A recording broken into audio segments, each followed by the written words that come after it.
that man pass Mr. Guy straight. Yeah. Where am I? Which guy? What guy? That guy? Mr. Guy? Hey, Georgia. I tell you, I'm going to take down our guy. You cannot do that. We already asked him to do it for us and Guy that give it to us. All of us eating our bread thanks to Mr. Guy. Joachim coming and trying to scandalize us. So we today coming there. I asked that man in front of everybody down there if he couldn't get that little job, the same little job he say Guy giving us. If he couldn't get it for us, he tell me that's TFA. TFA and you didn't get it for us. You come up here 3 times before Guy. Huh? So TFA you couldn't get it for us. But as Guy give it to us, you have a problem. You want to come and bribe us. Just going and waste your time. We could worth 78 point something $million. We don't care. We still accepting the $150 we get for our day. Thank you to Guy. We're not too big and we're not too tough, but when we work together, we got the right stuff. Go, Mr. Guy, yay! Oh, I hear you.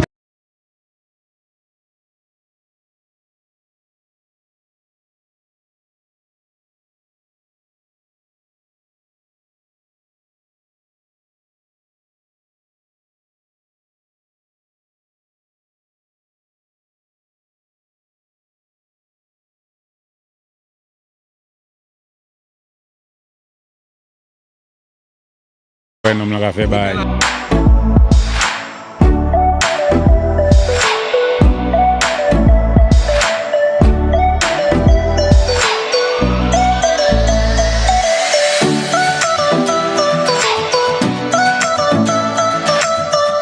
Bueno, me la café, bye. You look bright as always. Are we on yet? They coming on now. They coming on. I know you always like to see.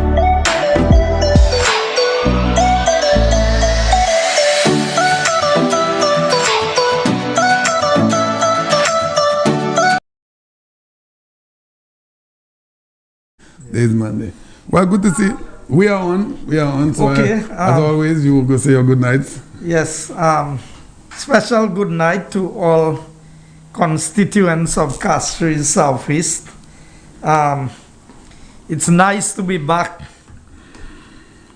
with you, Champagne, on Yes, sir. this program tonight inside Castries Southeast, and to all our regular listeners. And I sometimes get into trouble when I begin to highlight some people and leave out others. But Right. Champagne, I think that we have a lot of listeners. Yes, we do. Not just in St. Lucia, all over the US, Canada, even in the UK, Of sometimes course. people are up listening Yes, to us. It's true.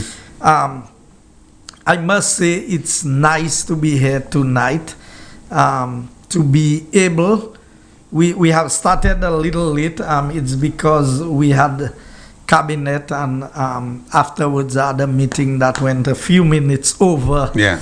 my stipulated time. So, but you know, if it's Monday nights, it's inside inside Castries Castries Southeast. Southeast, yes. And no matter what happens, I'm going to be here as long as God permits. Great. So special good night, Castries Southeast. I know you are ready for the elections.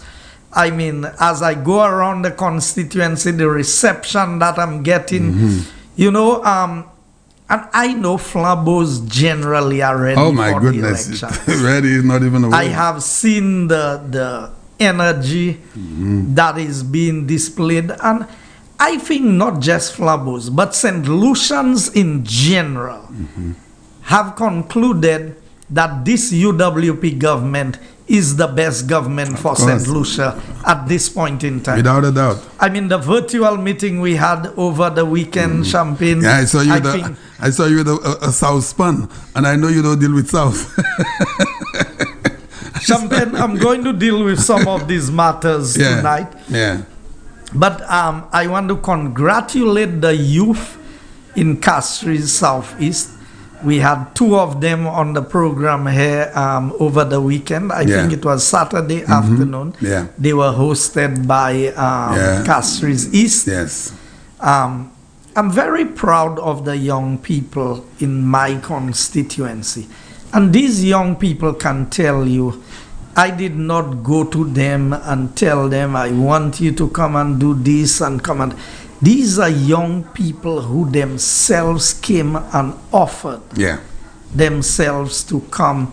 And even when they were going on the program, I said, you sure you want to go on a program to expose yourself that way? They said, look, this is our party. This is our government. You have been our rep, and we are happy with your representation. And who best to say how we feel than we ourselves? Exactly. Also, I have to also highlight, I want to express my condolences to the family of Cynthia Dujon. Her burial was today, but unfortunately, because of cabinet, I could not have attended the funeral. And you know, Champagne, as the parliamentary rep for Castries Southeast, I made it my business to attend practically every funeral as much as possible in the constituency. COVID has impacted us so heavily that I have not been able to attend a lot of the funerals that I used to attend before. But I want families to know it's not because I am any less concerned about them. But when you have limited numbers of persons who can attend the funeral, you have to give first priority to the family. You cannot go because you're parliamentary rep and say yes. And a lot of families would call me and ask me, do you want us to reserve a seat for you at the funeral? And I say, no, there are family members who want to attend. Let's give the priority to those family members so that we don't run into any issues with them. So I am very happy about the way things are going on in my constituency. The youth group, in fact, we had a hike yesterday morning. We went up Piton Floor and then we walked the trail. I had, you know, it's a few years I've not gone up to the top of Piton Floor. So I don't know if our GVD crew can producers, put the pictures we had with in the forest trail. If you have producers put up the photos with the Piton Floor trail. How many times you rested? How many times you stopped? I walked with, in fact, I kind of surprised myself. Okay, there it is. Oh yeah, that looks nice. I kind of surprised myself that, and you can just run the various pictures. That's on top of the little house where HTS has the antenna at the top of the Piton. So I was the one who took that picture. I was about to ask you where that's you? why you don't see me in the picture. And so that trail is going down to... So that trail, you can walk to Mabuya, down that side. But when you go up to the Piton, there's a trail that you come around and you find yourself back at your starting point, but not going through the same route that you went up. So you go around. Yes, so you can go around. There's a small video I want you to play for me. Yes, so we did. It's a very nice trail, very, very relaxing atmosphere, very cool.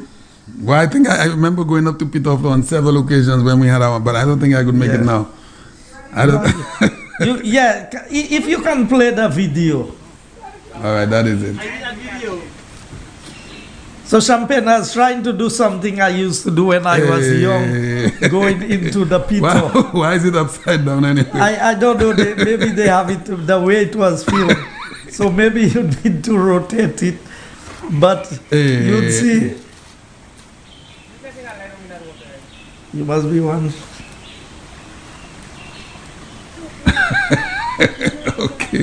Okay. Look like a lot of fun. Looks like a lot of fun. So that court has been there all the time? It's been there? That court has been there for quite a few years. I had to test it a few times. Yes, to make sure it's not rotten. To make a determination, is that solid enough? Yes. You did well. Because you swinging at quite a height there over a ravine. There's a ravine below there, so if you drop, if the rope bursts and you drop there. But the good thing is it came right back to where you started. And that is really... In fact, I did that about, I would say about 5 years or more ago. I swung on that rope. So when I went there, I said, you think that's the same rope? But you know, as a kid growing up, Yeah. going to school at Forest, we would run up the piton during lunchtime and come back down. And you know, this piton has been in operation from the time of my father. I remember as kids we used to go up there, and if we made noise, you'd see a helicopter coming and circulate. And There used to be a lot of razor grass there. Is there still razor grass there? Still, because I remember a few. In fact, I had quite a lot of few cuts. of the young people got those cut by the grasses still razor there? grass. Boy, I got Now, a lot of cuts on that. We had quite a lot more pictures because we put up 2 flags way up. Flag up there, flags. but I suspect the cloth is too small. You need, Okay. you need something special to see it up there. And for those people who have never done that, it is one of the most breathtaking views ever. Oh, yes. When you're on top of that, you see the whole Denry Valley. It's really, really something beautiful. I mean, you see quite a few places from up there. You know, I used to climb there as a child, and then we used to climb the antenna. The antenna was taken down when during Hurricane Al. Yes. I remember there used to be an antenna up there. Yes, it used to be a very tall antenna, much taller than what is there now. I have not been there in 30 years, trust me.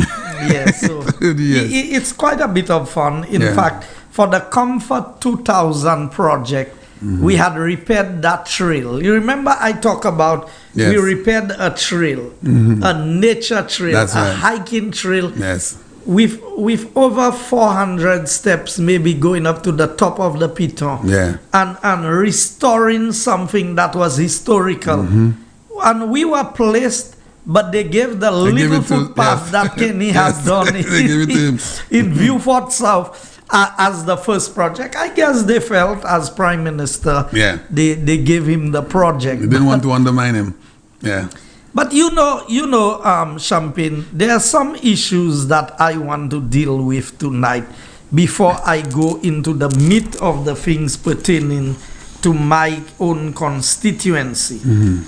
You know, the same people, the Labour Party, and I'm speaking to all St. Lucians tonight, the same Labour Party who tells you all of the things that they say about me. They talk about some bogus case that does not exist at all in the US. They talk about, guy going to get arrested. Wasn't the Labour Party saying the same thing about Richard Frederick? Yes, there was. Leading up to the 2011 elections. They were saying it. That U.S. Marshals, once they had won the elections, U.S. Marshals was at the airport waiting. You see this Labour Party and their lies. And now their lies are beginning to catch up with them. Now, today, look at all of the things they said. Where is the Labour Party today? The Labour Party is in bed with the same man whose visa was revoked. Can you believe it? Can you imagine? The same man whose visa was revoked. And not just a regular visa, you know. You're talking about as a minister having a diplomatic passport with a diplomatic visa being revoked. Not just a regular visa. Has anyone in St. Lucia gotten a proper explanation as to why that visa was revoked? I remember we were in government together and we made inquiries. And you know what the US response was? For the same reasons we told you. But it wasn't us. That's confidential information. So I know that there are people who knows why the visa was revoked. But this information is the best kept secret. So padita Richard ni zafet tout moun a sou kont li. Pour di tout moun ki sa yo ka fe, ki man yo ka fe. Vin di jan set lisi, ki man yo pet visa. Ki sa ou fe, ki fe l'Amérique point visa. And look at it. So they released some of the sanctions on the police force. Yeah, they couldn't. So why they did release the sanctions on Richard Frederick and give him his visa so he can go back to the US? You understand?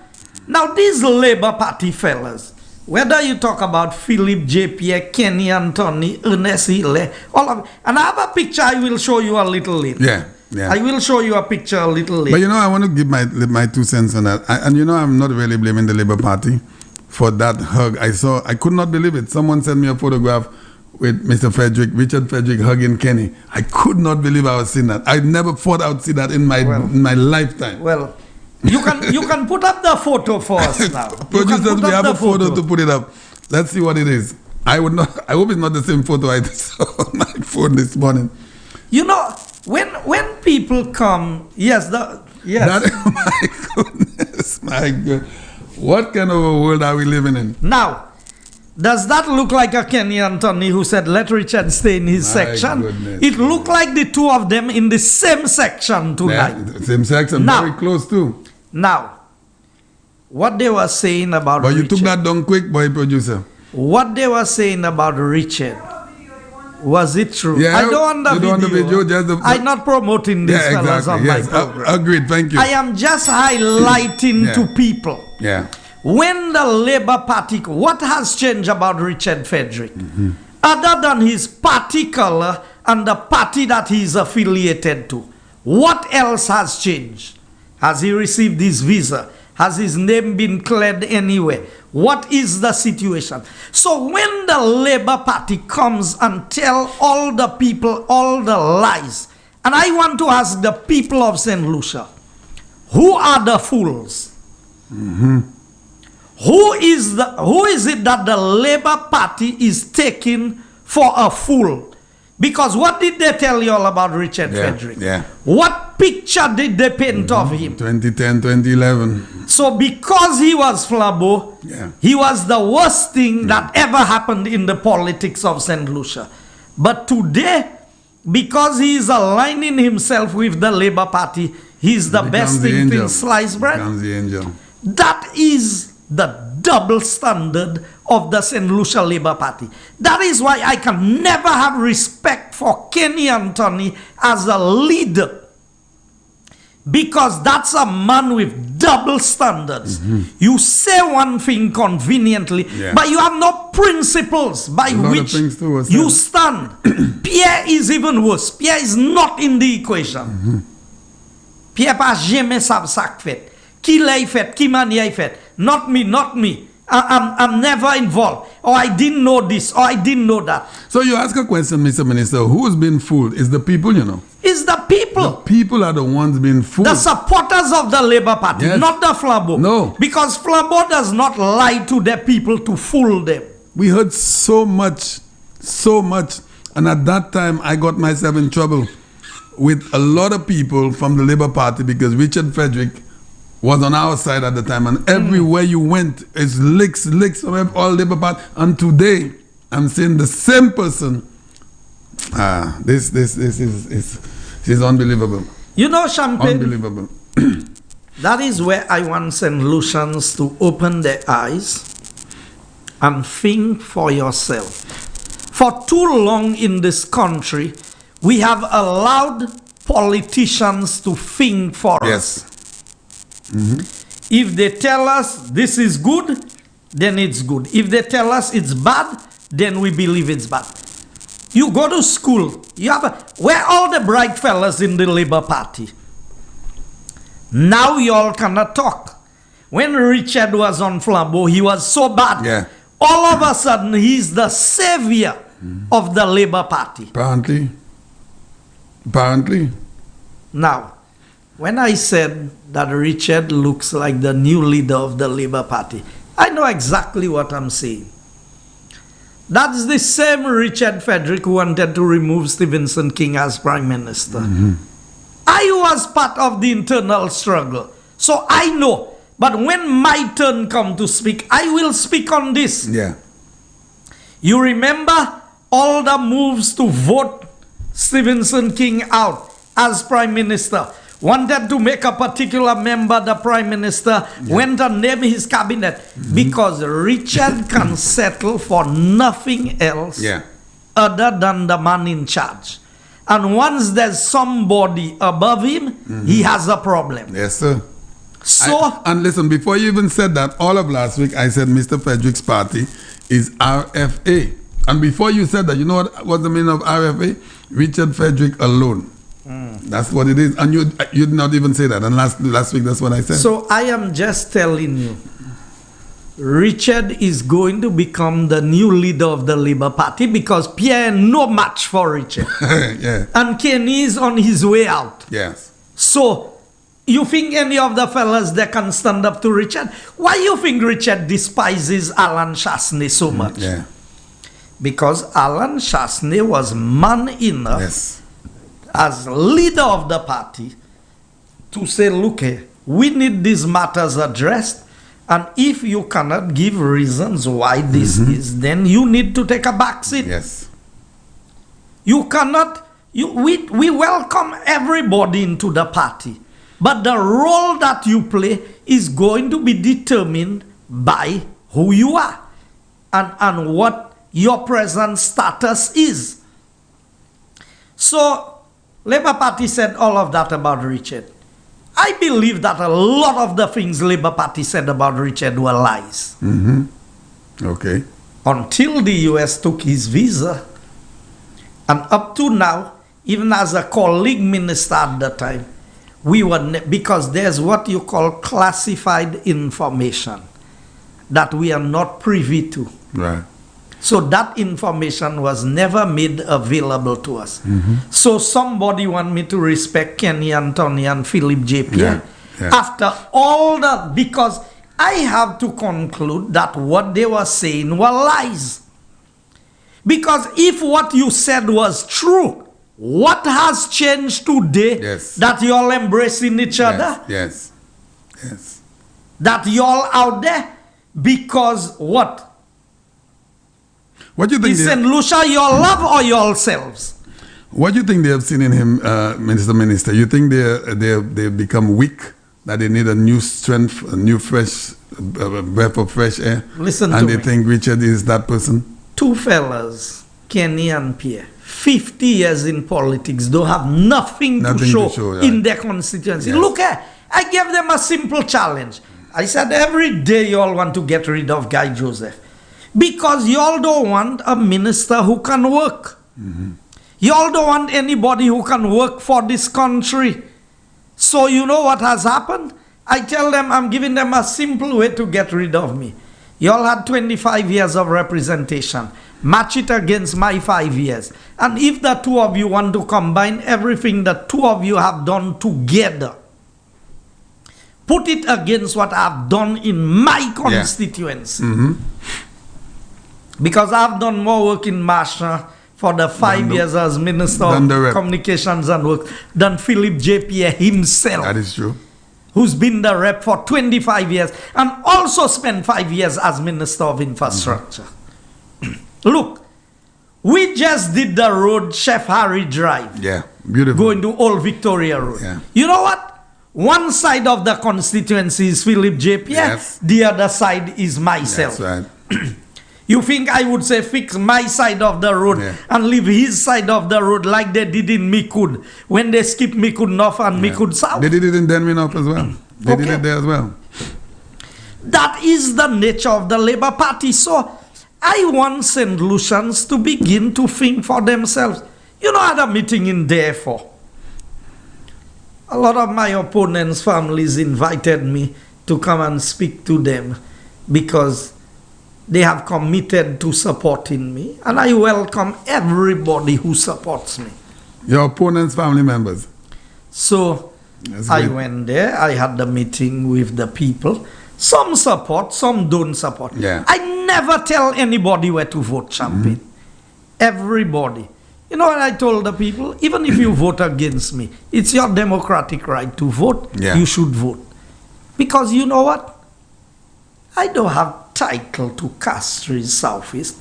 The people elect you, and when they don't want you again, they don't elect you. It's true. But while you are there, you have to work. And the people know. You know, I met a good friend of mine from my same community. I wouldn't call his name. And we were having a chat on Sunday when I came from the walk on the Peter.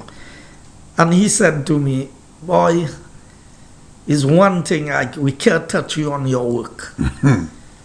Yeah. As much as we want to change you, when it comes to your work, nobody can touch you when it comes to what you have done in I presume Castries that South. individual is a Labour Party supporter. A strong Labour Party Yes, supporter. yes. So I tell him, man, but so you've tried the other side for so long Yes, and things are nothing's working. happening. At least Come on my side. he tell me, no, man, you know they have to have two sides. And, Yes, and I yes. respect You that. have to respect I don't make that an issue. Yeah. I wrote to the police. I asked for permission to do a drive-through around my constituency.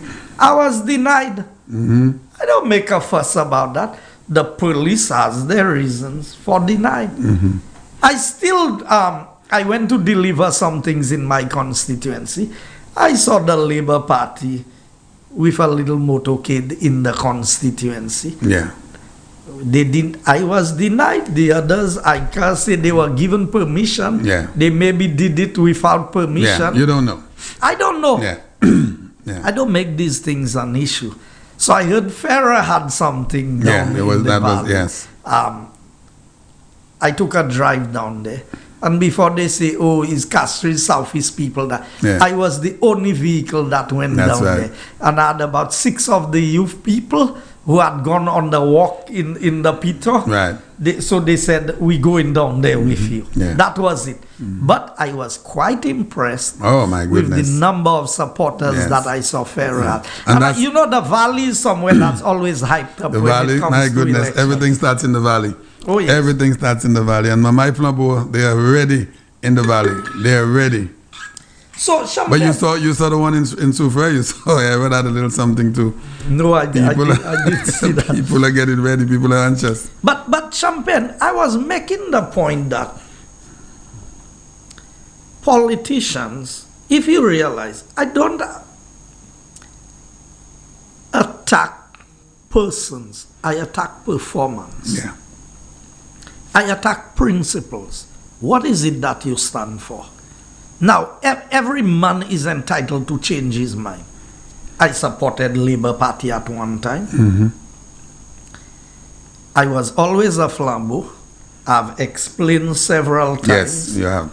how I came around because I believe that I was not satisfied with Vaughan Lewis as my Prime Minister. He didn't bring the quality that I expected, and I told Sir John that well in advance. I didn't hide to tell Sir John, in my opinion, you made a mistake bringing Vaughan as Prime Minister of St. Lucia. I would have supported Romanus Lancico, George Mallet, Louis George, Yes. any of the All other these people fellas before. who were in the UWP at the Yeah. time. I didn't see Vaughan brought anything to the table as Prime Minister. I believe that he was a good technocrat, and later on, I believe that with the experience that he had gained in government initially, that there was the potential that he could have been leader again. And I had a chat with him before we found ourselves where we were, even before the elections in 2006. 11. Oh, 6, okay. Yeah, Yeah, but but I'm he was saying not there this. in six. I'm saying this to make a few points to people. Today, Labour Party is calling me all kinds of names, and people, oh, guy this, guy that, guy the other. Your party play about Richard, how can embrace Richard or the other. So if I take on my yellow shirt today, and I put a red shirt, Oh, I become a Guy saint. is the angel. Guy becomes the angel. But look at Vaughan Lewis. You know the amount of things that were said about Vaughan Lewis. So, people don't think for me. I think for myself. God gave me a brain for myself. That's right. And I can make my decisions. I may seek guidance, I may seek direction, but I can see if I am being fooled. How can you say all of that about a man? Tell the man stay in his section. Yeah. He's the most scary thing that has happened to politics in St. Lucia. He's this, he's that, he's the other. Today you're embracing each other. Yeah. But Snack that, well, For- Sir Neville Neville. Snack I like that point you're that bringing up. crossed the Yeah. floor 30 years ago. Some Yeah. of y'all was not even born in That's politics right. That's yet. right. That's right. Y'all cannot forgive him Yes. after 30 years. Yes. But y'all can embrace this one. Yeah. You see that level of hypocrisy? Hypocrisy, it's true. We can do without that in the politics of St. Lucia. And that's why I tell you, this present crop of Labour politicians have become a disgrace to this country. Yes. Yes, they have. They have gone the lowest. They have gone below the gutter. That is the politics of Philip J. Pierre. And if he is any example by which St. Lucia should go, and by some people say, I used to say miracle, if by some curse, because it's only a country that is cursed that would end up with a man like that as prime minister. Because if I find him bon, No. there's nothing good he can do for this country. He couldn't do anything good for 25 years for In a Master. constituency. It's for St. Lucia, he'll Yeah. be able to do something good. Yeah. So if we are cursed and he end up being prime minister, what can we expect? That is what our point. And that's why I tell you, all of these Labour Party politicians need to be replaced. They are not fit to be where they are. And I think, now, here's my opinion. You see, when Richard attacked the Mark Maraj situation with the land there, I believe Richard is in a smart way showing you all the negative things that Labour did, so he can eliminate Kenny from the process. Get rid of them. Yeah. So that if he is accepted, or when he is accepted into Labour Party, he's best placed to overthrow the fellas who are there to become leader. That's what it is. That's the how I motive. see it. That's the motive. I worked for 5 years with that gentleman. Yeah. He know how to maneuver himself around. He's not, He know. he's not a spring chicken. So you see, Pierre is any match for Richard. No. So when he comes out, everything he has highlighted that has happened is showing you we were not the ones who went and acquired land in Ajabet. The Labour Party was the one who acquired the land. The Labour Party was the one putting the Dolphin Park down. They were the ones doing everything. So you acquire a man land. If you say, well, the system is clear. Before you pay, you have to verify. Now, if you don't pay, every year that is 6% interest accumulating on the value. So if from the time they acquired the land in 2013 is 4 million interest already. Yeah. So can you imagine if you take another 5 years there again? How many million that coming up on that again? Yes. So that is why we need to understand. And you know, I looked at Dr. Kenny Anthony as former Prime Minister of this country. Mr. Minister, give me 1 minute, because a lot of people have called into my program and they want to understand what's happening with that Anjabet land. Anjabet. The land was acquired by the government, but the owners of the land never received a penny from the government at the time? No. Not 1 penny? Nothing. But how does that work? I mean, if you acquire somebody's land, you should put the money in the treasury. Government does that all the time. Yeah. Government had acquired land to do the road going in Fonko Drying Forest. Right. When I was a little boy. You know, it's when I came into government in 2007, 2008. 40 years the later. owners of the land got paid for the land. Well, really? That's how that works. The government is owing. Government can just acquire your land and well, I pay know you that. when they're ready. Oh, when they're ready. Oh, okay. That is the difficulty. Or when they can. I thought they had a certain time frame where you have to pay. No, but the land accumulate, whatever value they had on the land accumulates a 6% interest every year. Okay. Now, the higher the price, the more interest. the 6%. Yeah. If your land is $10,000, 6% and nothing on that. But if your land is $10 million, yes, the 6% would amount to a lot. 6% amounts to a lot every year. That's right. And by the time you can, so these are the things that I want people to understand. That it is so sad that a party would do so much crookedness in government. Yeah. And everything that they have done, they try to blame it on somebody else. I take responsibility for what I do in government. I don't pass the buck to somebody else. I don't try and say it's not me that did that, it's these fellas. If I make a mistake in government, I come out and I say, look here, we did that. Upon reflection, we should not have done it that way. There are vital lessons that you learn. But if you're not going to take responsibility and everything you're going to blame somebody else for it, then what happens? Now, I want to move away from that. Yeah. And to just say to the people of St. Lucia, open your eyes, open your mind. Don't listen to the lies of Labour or the lies of Flambeau. You know, that picture there, Mr. Minister, speaks 1,000 words, you know, for smart people. And just like you said, the amount of things that was said between 2010 and 2011, and today you've seen that hug. I mean, you really need to reflect and think for yourself, you know. No, so it tells you that these fellas say anything about you in politics. All the attacks on me. You think the Labour Party don't know they don't have anything on me? They've started this thing again. Oh, after elections, we're going to arrest guy, we're going. You think the Labour Party knows very well that all the things they have tried have not worked. Because you know what? I've always operated above board. And I can challenge them. I've told them, make me a case study. Bring any university graduates, lawyers, doctors, teachers, whoever you want. Let's debate. Bring anybody.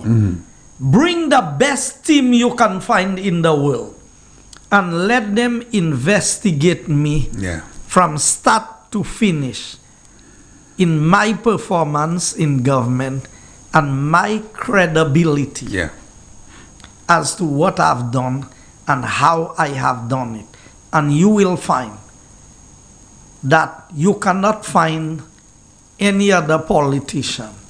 But that was done prior. They brought the best of the best. They brought the best of the best, but maybe they did not satisfy. Yeah, so they need another best. Because, Champagne, I love freedom. It's not money that I love. I love peace of mind. Yes. I love freedom. And I love the people. ability to be my own person. To never have to worry about looking over my shoulder and when somebody will find out you did this and you did that and you did that. So I try to live free. And I always tell people, God have been too good to me. Where he took me from to where I am today, for me to do anything to disgrace him. That doesn't mean I don't make mistakes.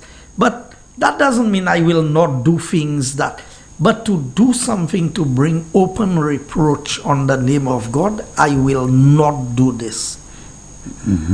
Because man can look at you how they want.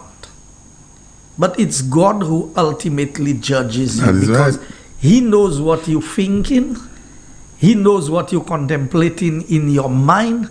He's the only one. Not even the devil can read our minds.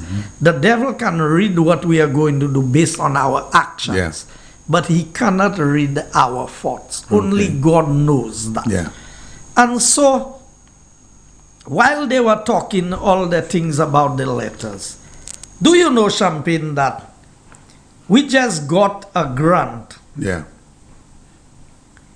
of 6.05 million euros. Wow. Which is equivalent to 16.8 million EC dollars from the European Union. And you know what this money is going to be used for?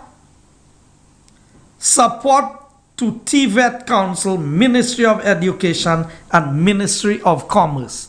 $16 million worth of grant money. That's right. In this COVID environment. That's right. And here's some of the programs that are going to be done with this. target unemployed vulnerable groups and train them with job placement or entrepreneurship. Train TVET practitioners in industry. Certified TVET practitioners who meet the requirements with an NVQ, National Vocational Qualification, or CVQ, Caribbean Vocational Qualification. Provide stipend for training while undergoing training. Provide stipend for trainees while undergoing apprenticeship. The same thing that the Prime Minister did with Ojo Labs. Right. The EU is giving us grant money. That's right. That is going to help us do that. The Prime Minister also did that under the NAPS program, when they were training the people to go on the cruise ships. Yeah. You remember those who went from Monroe College to do that program, they were getting a stipend.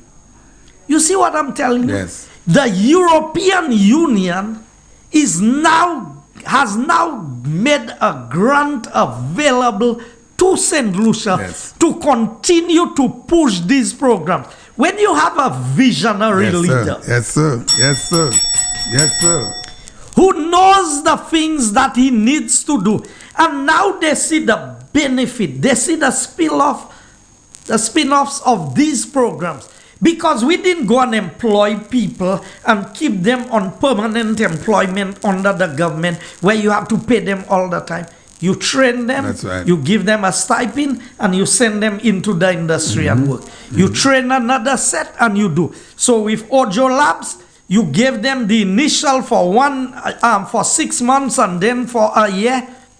And then these people are on their own. So the EU now has made 16 million and had a training programs. Yes. So when people come and talk about youth economy and about this and about that, the Labour Party can only talk. Yes.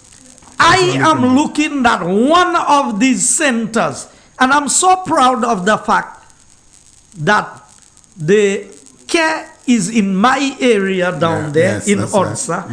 And now the community center, the same community center, you remember the Labour Party and the candidate opposed it. They went and did an interview there with a gentleman to say that, oh, they had built the thing through self-help. Look at the class of the center that we are building there. You know what happens?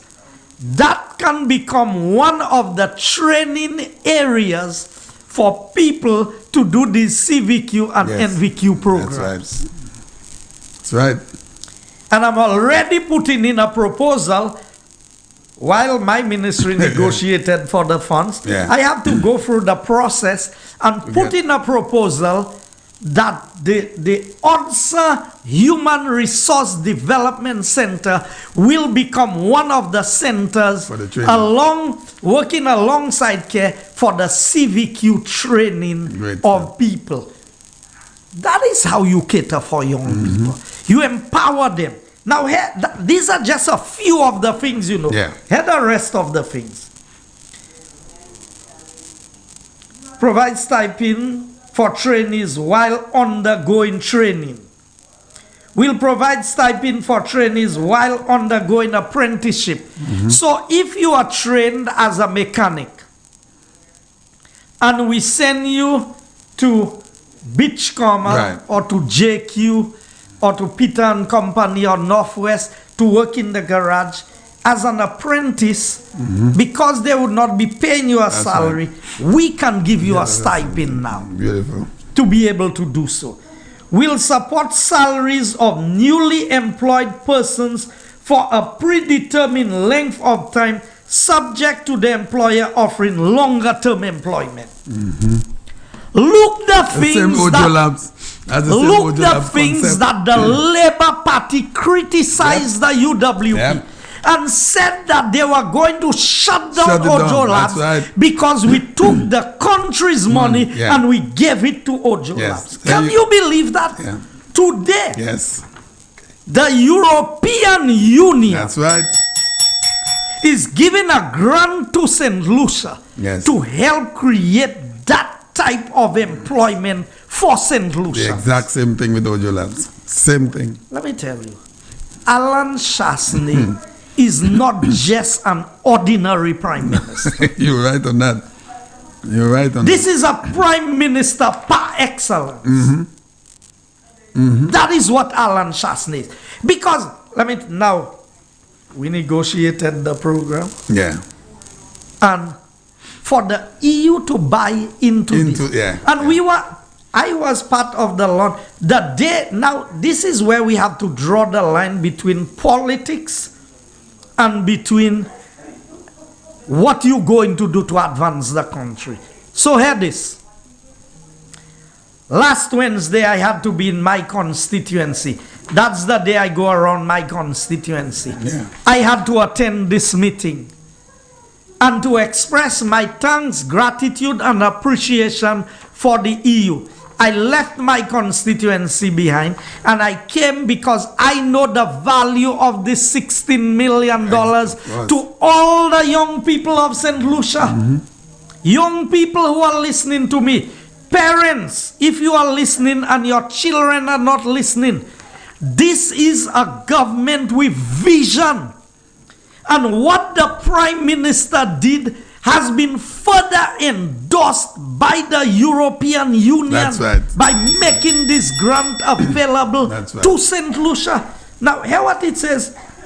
Will support salaries of newly employed persons for a predetermined length of time, subject to the employer offering longer term employment. You could say that's a copy from what happened at Ojo That's an Labs. Ojo Labs right there. That is an Ojo Labs right there. You see what I'm telling Yes, you? sir. The Labour Party cannot figure out these They don't things. have that type of vision. Not at all. They don't have it. not- You cannot ask a man to give you what he does not have. It's true. It's not possible. Here further, will provide seed capital for small businesses who have completed an NVQ, that's National Vocational Qualification, or CVQ, Caribbean Vocational Qualification, and wishes to start a small business. So if you went and you learned to be a plumber or a mechanic, you need to buy some tools. You said, okay, I'm going to learn to be a tiler because I find we don't have enough qualified tilers in this country. Or I want to do cake making. I want to be a hairdresser. Yeah. Whatever area of training that you undertake now, and you come up with a good business plan, in addition to all that Minister Bradley has done to make funding available and concessions for small businesses, we have received additional support from the EU to be able to help young people, to help small businesses. In this COVID environment, to get a grant, Mr. Minister, that is tough stuff. How is that possible with this government in this COVID environment? Because a lot of the people out there see what St. Lucia is doing and have a lot of confidence. That's right. I in know the answer, leadership and the governance in this country. Yes. And let me tell you, you'll hear Labour Party criticizing this, they will. and they will find a way to say something bad about it. Oh yeah. Here this. Implement a physical workforce development center in the south. A place where you can develop the workforce. A center in the south. I mean, what more can you ask of in a COVID environment? Yes, yes. Hear what it says? Implement a virtual workforce development center. So apart from having a physical center where you can go for training, there will also be the virtual where you can get online training as required. Create a system of documentation and apprenticeship and traineeship programs in St. Lucia. set up a TVET knowledge information system so that industry can be aware of what training has been imparted to the unemployed, and the unemployed can be made aware of what skills and trainings are required by the industry. Because sometimes a lot of people, you train a whole set of people in an area and there are not sufficient jobs. So you do the market survey, you do the research, and then you can say to people, okay, in the industry, based on the projections of St. Lucia's development, this is the area, this is the new area of employment we are going to focus on. So let us train a workforce. So if a developer comes to St. Lucia and say, look here, I'm going to start a new business in St. Lucia, and we know beforehand, this is the area. We can now begin to train the people so that by the time that developer comes on island, you already have a workforce equipped to be able to supply that business entity. That is what. So when people come and talk about youth economy, and they cannot tell you one thing that they are going to do to me, I am telling them they are talking about what they want to do. I am talking about what we are doing. That's right. The grant is now available to St. Lucia, and the program is being worked on to be rolled out. You know, they have more, you know. Yeah. Now, here's the obligation of the government. Satisfactory progress in the implementation of the St. Lucia National Technical and Vocational Education and Training Policy Strategy 2019 to 2025 and continued credibility and relevance thereof. Maintenance of a credible and relevant stability-oriented macroeconomic policy or progress made towards restoring key balances. All of these things we have been doing. So St. Lucia is well on track to implement this program successfully. And you know, Champagne, now, the labor market information system, we want to be operational by the 30th of November. Okay? Set up systems of documentation and apprenticeship training and employee within industry targeted 31st December 2021. 600 trainees access as attachment, trainees access an attachment program of 3 months minimum within industry by 30th November 2022. Disaggregated by sex, age, and disability. Even the members, and I saw Mr. James, Mephilas James was there. He was part of the team that was invited, because there's special focus on persons who are differently abled, to get the requisite training so that we don't see these people as just being abandoned because they are not as physically capable in certain aspects as we are. But that doesn't limit their ability to do what they can do well. So when Philip J. Pierre will come and talk about youth economy, you want to build a smart city in cul-de-sac, you couldn't fix up Masha, but you can build a smart city in cul-de-sac. Yeah. I'm already building a town in cul-de-sac. Yeah. We don't need your help. We don't need his help. That is not building pots and pans, you know, from the European Union. This is serious stuff. So, Champagne. Now, I want to go to my video of my constituency. Can we, not the video, the PowerPoint. PowerPoint producers, if you have it. Because you know, Champagne, that is what I want the fellas to measure against. Are you ready for me, GVD? So, as we look at this, Champagne, I can spend a lot of time while they are doing this. Yeah. There's one thing I needed to read, but maybe I will take some time. PowerPoint. You know what I want to say? You remember I told you about the curse? Yeah. Just give me a second. I was reading something today. Something of what the Bible says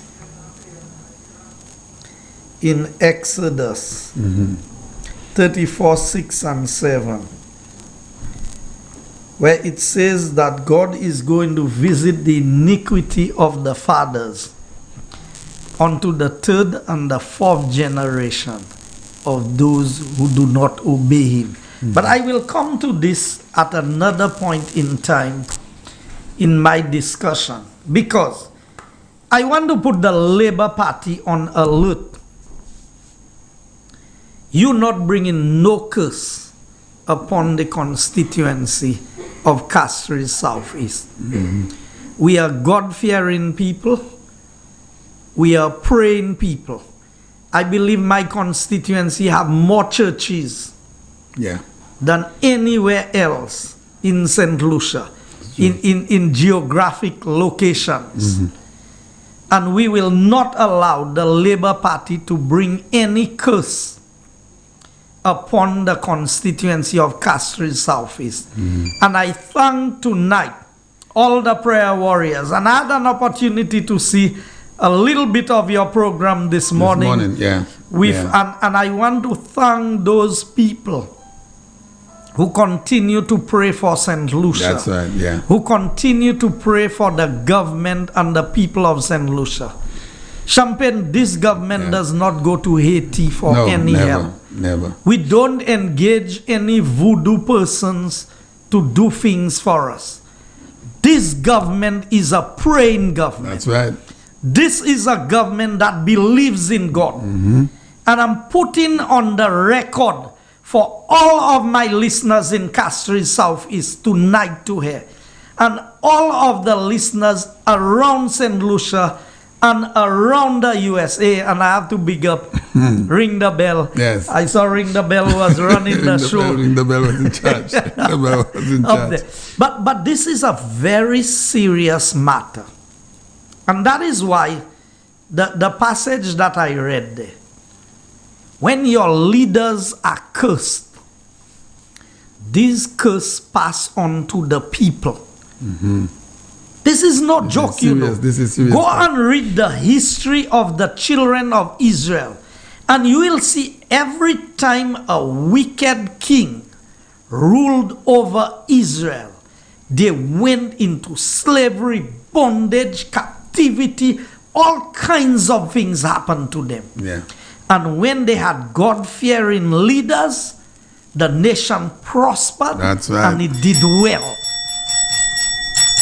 And I'm putting on the record, the Labour Party does not have respect for the people of Castries Southeast. It cannot be that a man who has threatened to slap a pastor while church service is going on has come and disrupted service. Forget Guy Joseph. That same man met me 3 times for the week in the constituency. He didn't have nothing to say to me. All of a sudden, Saturday morning, you have to come in church and do what you did there. And I live in Castries Southeast. The Labour Party have been spreading rumors about me. They even took a picture of my house and put it on the internet for sale to say I'm not living in Forest anymore. I live in Cap Estate. Well, tell them, even if they pay me to leave Grosile, I don't want to leave Grosile. I don't want to live there. Anywhere else. I ain't trading Forest here for nowhere else. But you want to take your cursed people from where they come from to come and impose them upon On the good people. people of Castries Southeast Yeah. to bring their curse onto the people of Castries Yeah. Southeast, we ain't going to stand Yeah. for that in Castries Southeast. And I've said that the Labour Party needs to lose their deposit Yes. in this upcoming election, and we need to send a very strong signal to the Labour Party that Castries Southeast deserves more respect. Philip J. Pierre, you don't have no respect for the people of Castries Southeast. That's as much as I will say on this Yes. for tonight. Yeah. Y'all want to get rid of me. Yeah. Only the people of Castries Southeast can get rid of me. And if for this election they tell me, we don't want you, I accept that they don't want me. But we're not bringing a curse Yes. upon the We're not doing it. constituency. You're not doing it. And I will say more about this at the appropriate time. I leave it there for now. But I want the people of Castries Southeast. Our votes must be protest votes against Philip J. Pierre. Philip J. Pierre came and lied to all of St. Lucia to say that he has a record of what I say. Yeah. And up to now, you want to be Prime Minister of St. Lucia, and I say that you are a liar. Yes. That's Because right. you have nothing. Because I know I didn't say anything. I don't know I didn't say anything. And he doesn't have anything. So you have that. I said, I challenge you more than a month ago. Release what you Yes. have. But Philip J. Pierre, if you can lie about something like this, what will you not do? You want to be Prime Minister of St. Lucia? Today, a friend of mine called me from Trinidad. Bright and early this morning, I got that call from Trinidad.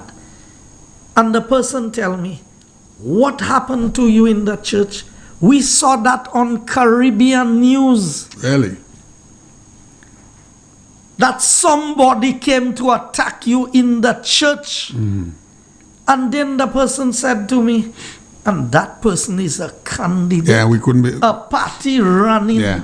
Yeah. A That type of it. candidate who do something like that in a church. That kind of I corruption. tell you, Philip J. Pierre, and that's a set of mad Yeah. fellas. Only in St. Lucia, though. Only in St. Lucia that could happen. Now let me tell you, this is not about Guy Joes, right? For the country itself to accept something like this Yeah. tells me that we can accept anything. But the people of Castries Southeast will speak very loud Yes. in this election. Because that cannot be right.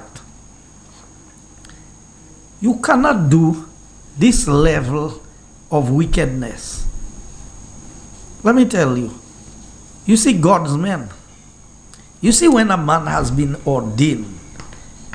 You know people who have been ordained cannot run for politics unless they declare or there's a process they have to go through. I don't know the right term. But an ordained minister would have to give up ordination in order to enter the political arena, you know.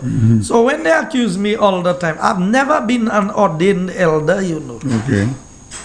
I play an active role in my church, but I've never been ordained. When you see a man is ordained for the things of God, when you see a bench in the church is ordained, when you see a chair in the church is ordained, when you see the microphones in the church is ordained, you cannot go and take these things and do anything with it, you know. You remember what happened to Belshazzar? Yeah. Yeah. Took the secret He vessels. took the vessels from the house of the Lord, and he went and was having a feast with his concubines. Yes. And the writing came on the wall. He died Many that night. minutical you fasting. You have been weighed in the balance. Your days have been numbered. You have Yes. been weighed in the balance and found wanting. That's right. Now, the Labour Party feel that they can disrespect you anytime, If they call you a thief, you are a thief. Yeah. If they call you a saint, you are a saint. It's only God. Labour Party has assumed upon itself the position of God in this country. So if they want to say you're not good, and Philip J. Pierre, I am challenging you. Anytime you want to have a discussion with me, I'm ready. Yeah, he's not going to take that. You and Kenny Anthony. None of them will. Anytime y'all are ready, I'm ready for y'all to have a discussion on y'all policies and the United Workers' Party policies. Because you cannot tell me that we have leaders who would behave that kind of way, allow that kind of thing to happen. And then you are a leader. You come in and lie to the people of St. Lucia. Philip J. Pierre should be ashamed of himself. You cannot tell me that you're going on national radio. Yeah. You're going to say you have something, and in your heart, you know you are lying to the people of St. Lucia. You lying to everybody, and because maybe he didn't expect Andre to tell him, well played. Let's play it. Yeah, let's have it. Yeah. And you know that gentleman. Now, you know how I know how much these fellas are lying.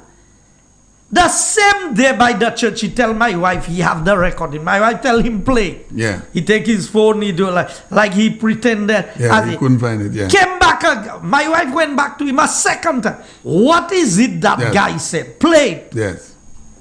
Cannot play it. Don't have it. Because there's nothing. And his leader did the same thing on a program. So Philip J. Pierre went and said the same thing. Yeah. So pa plan yo fait pour yo Yeah. menti. Hein? Hot ka fait plan pour menti à san bay kon? By my mice and DC. Et kou vle faire prime minister pays? Not lovely for minister. You believe it? Let's go to my constituency. Yeah, let's have the producers, please. Let's have the The PowerPoint. PowerPoints, please.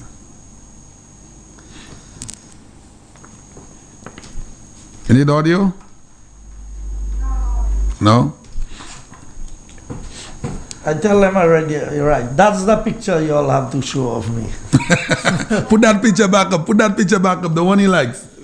That, yeah, you skip it again. That's the one he likes.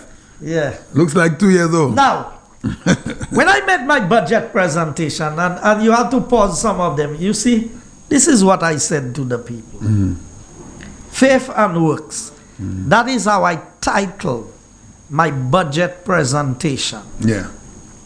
Faith and works. Now, faith is the substance of things hoped for, the evidence of things not seen. That is Hebrews 11:1. Yes, a man may say, thou hast faith, and I have works. Show me your faith without your works, and I will show thee my faith by my works. Yes. James 2:18. So, when you're not in government, or when you've never been in government, you can ask people to put faith in you that you will do good for them. But if you've been in government for 5 years, did nothing. 10 years, 15 years, 25 years, let me give you an example, Sean. Let's take a few of the UWP first time elected candidates. Let's take Dominic Fede, Ancillary Canaries. Yeah. Do you see the amount of works A lot that of- Dominic has done a lot of work. in Ancillary Canaries? There's a hotel going up in Amsterdam. Could you believe it? So, I mean, the village of And the Ancillary village. is being transformed. All the areas in Jackmel, Techime, Mondo, Yeah. Blackstone. Have you been by the Jackmel church? And see the concrete road that takes you all the way to the cemetery? You know how many years this road has been bad? More than 30 years maybe, that road, or 40 years, Yeah. going to the cemetery there. And who it took to do the road? Minister Dominic Fede. That Blackstone time. road. First time. Yeah. First time politician. Yeah. Now you know why all of us have been so successful in doing all of these projects. The leader. The Prime Minister has been able to find the resources because projects are not done without money. No, never. Projects, you need money to do the projects. Without the money, you cannot do the projects. And so, looking at what has happened. So, let me take, I don't even want to talk about Soufrière. Soufrière have too many projects to talk about. Too many. Okay? Herod has transformed Soufrière in 5 years. Herod has done more work than every other rep, whether Flambeau and Labour combined together. Combine is the word. That's right. Now, somebody told me that is true. I am using 2 words that have the same meaning. Combine and together. So, let me say to the person, I acknowledge the correction that was given to me. So, and now I did not realize I was using it. My wife told me this morning. You're using the same. Pay attention.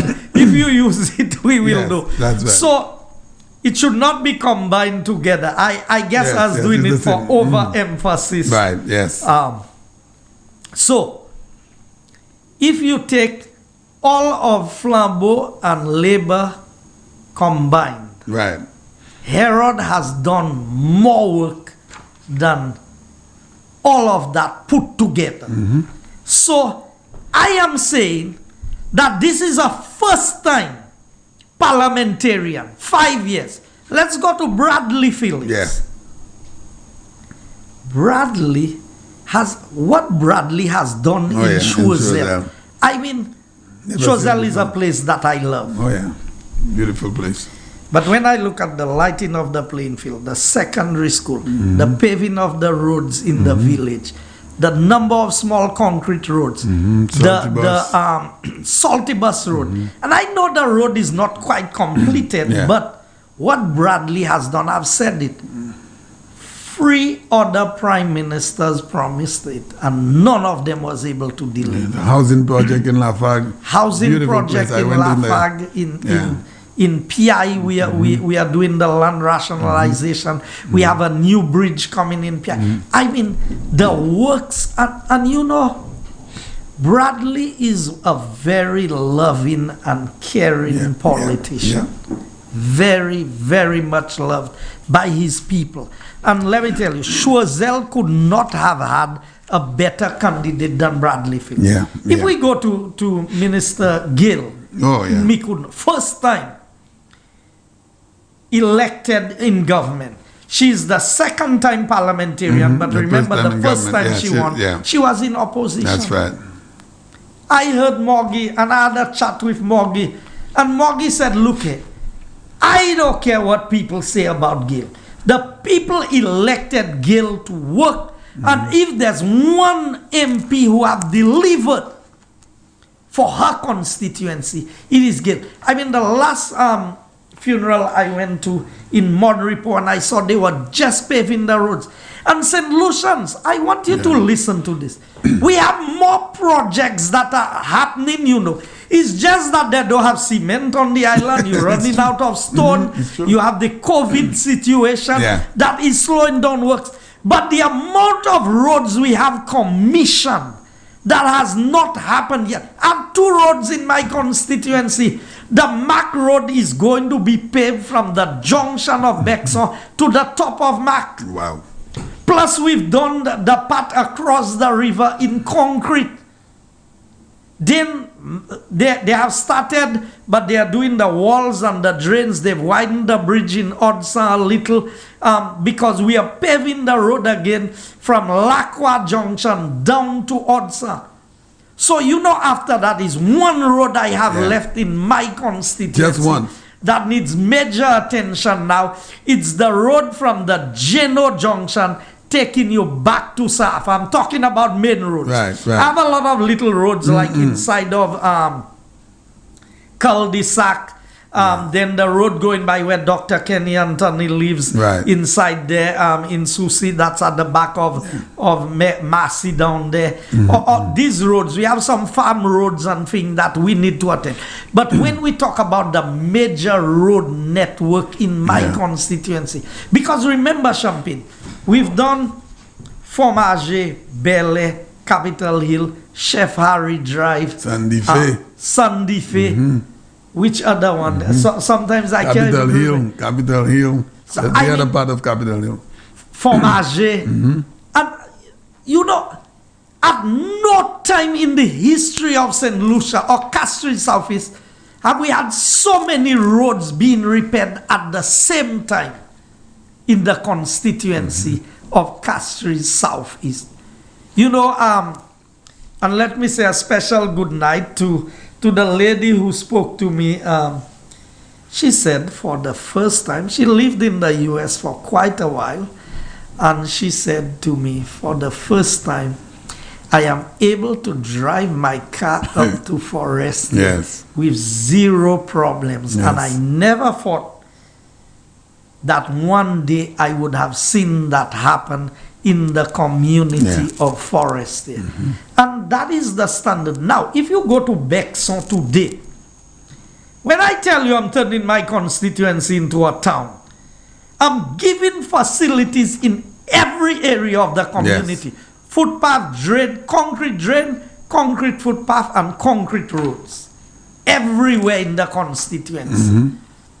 Presently, we are spending between the Bexon Catholic Church to the Sandy Fe area. We are spending close to $6 million in concrete drains, footpaths, water projects, and concrete roads. Major improvement for everybody, and that is so. Let's go back to the screen and show the people some of the work. Can we go to the first part? Now, these are drainage. No, I need you to go back and pause there. Yes. These are drainage works that was done. Now, you know, none of these drains and anything is anywhere close to the road. Okay. So you would be passing in Badney and you would not, that's in the multipurpose court area. But these drains and steps and things are nowhere That is close. Sarot. No. Where's that one? That's Badney. Badney, okay. We refurbished the court. Yes. That's where there's a community On center the bottom, below yes, with right. a preschool down there. But these drains were done. That's an area where the land was shifting in the Badi Chaussee area. And as a result, a few houses had been damaged. So we were able to go in and put concrete drains in that area. Yeah. Can you go to another slide? Where we are? No, not another slide. The other photo I The made. very first one we had. The very first one, before this one. There we go. Yes. These drains are continuation. Now, these retaining walls, the land was shifting on both sides. Yeah. Under the DVRP, through the tender process, we have built these retaining walls. And these retaining walls are good 150 yards, 200 yards from the road, you know. So these are not things that anybody passing you in can the see. constituency Yes. would see. That's why I tell you, the amount of projects I've done in my constituency. So, next one. After that, No, just continue. Yes. So these are the works going on, the cul-de-sac bridge, and that's why I said that's the entrance to the new town in St. Lucia. town, that's right. The town of cul-de-sac. And when you see this project is finished, it is going to give a major facelift. And you see the area that is concrete on the side there, Champagne, where you see the young yellow strip, Right. like the container stuff packed there. That I have already requested that when the project is completed, all our food vendors that are spread in All the over, area there, we are going to make a special vending area. Beautiful stuff. for all the canteens and Yes. everything. So similar to what you have, what Minister Montut and the PM have done Grozile. next to the fire station in Grozile, and remember Grozile is a town. That's right. So the town of Cul-de-sac will have the town of its Castries. own, its own food stall area where you are going to have, because presently you have some good vendors. You have Hill Run, there's another right. chicken van there, Yes, yes. there's the pizza people and all of them. That's right. So we are going to give them proper facilities, and the place is nicely concrete. What we are going to do is to put the chairs and the tables where people can sit, put the washrooms and things in the area, nice. and create the parking. Next one.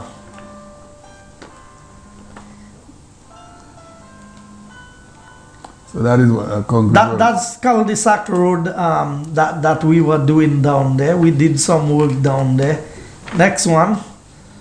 That's the Fromage Road. Fromage, yes.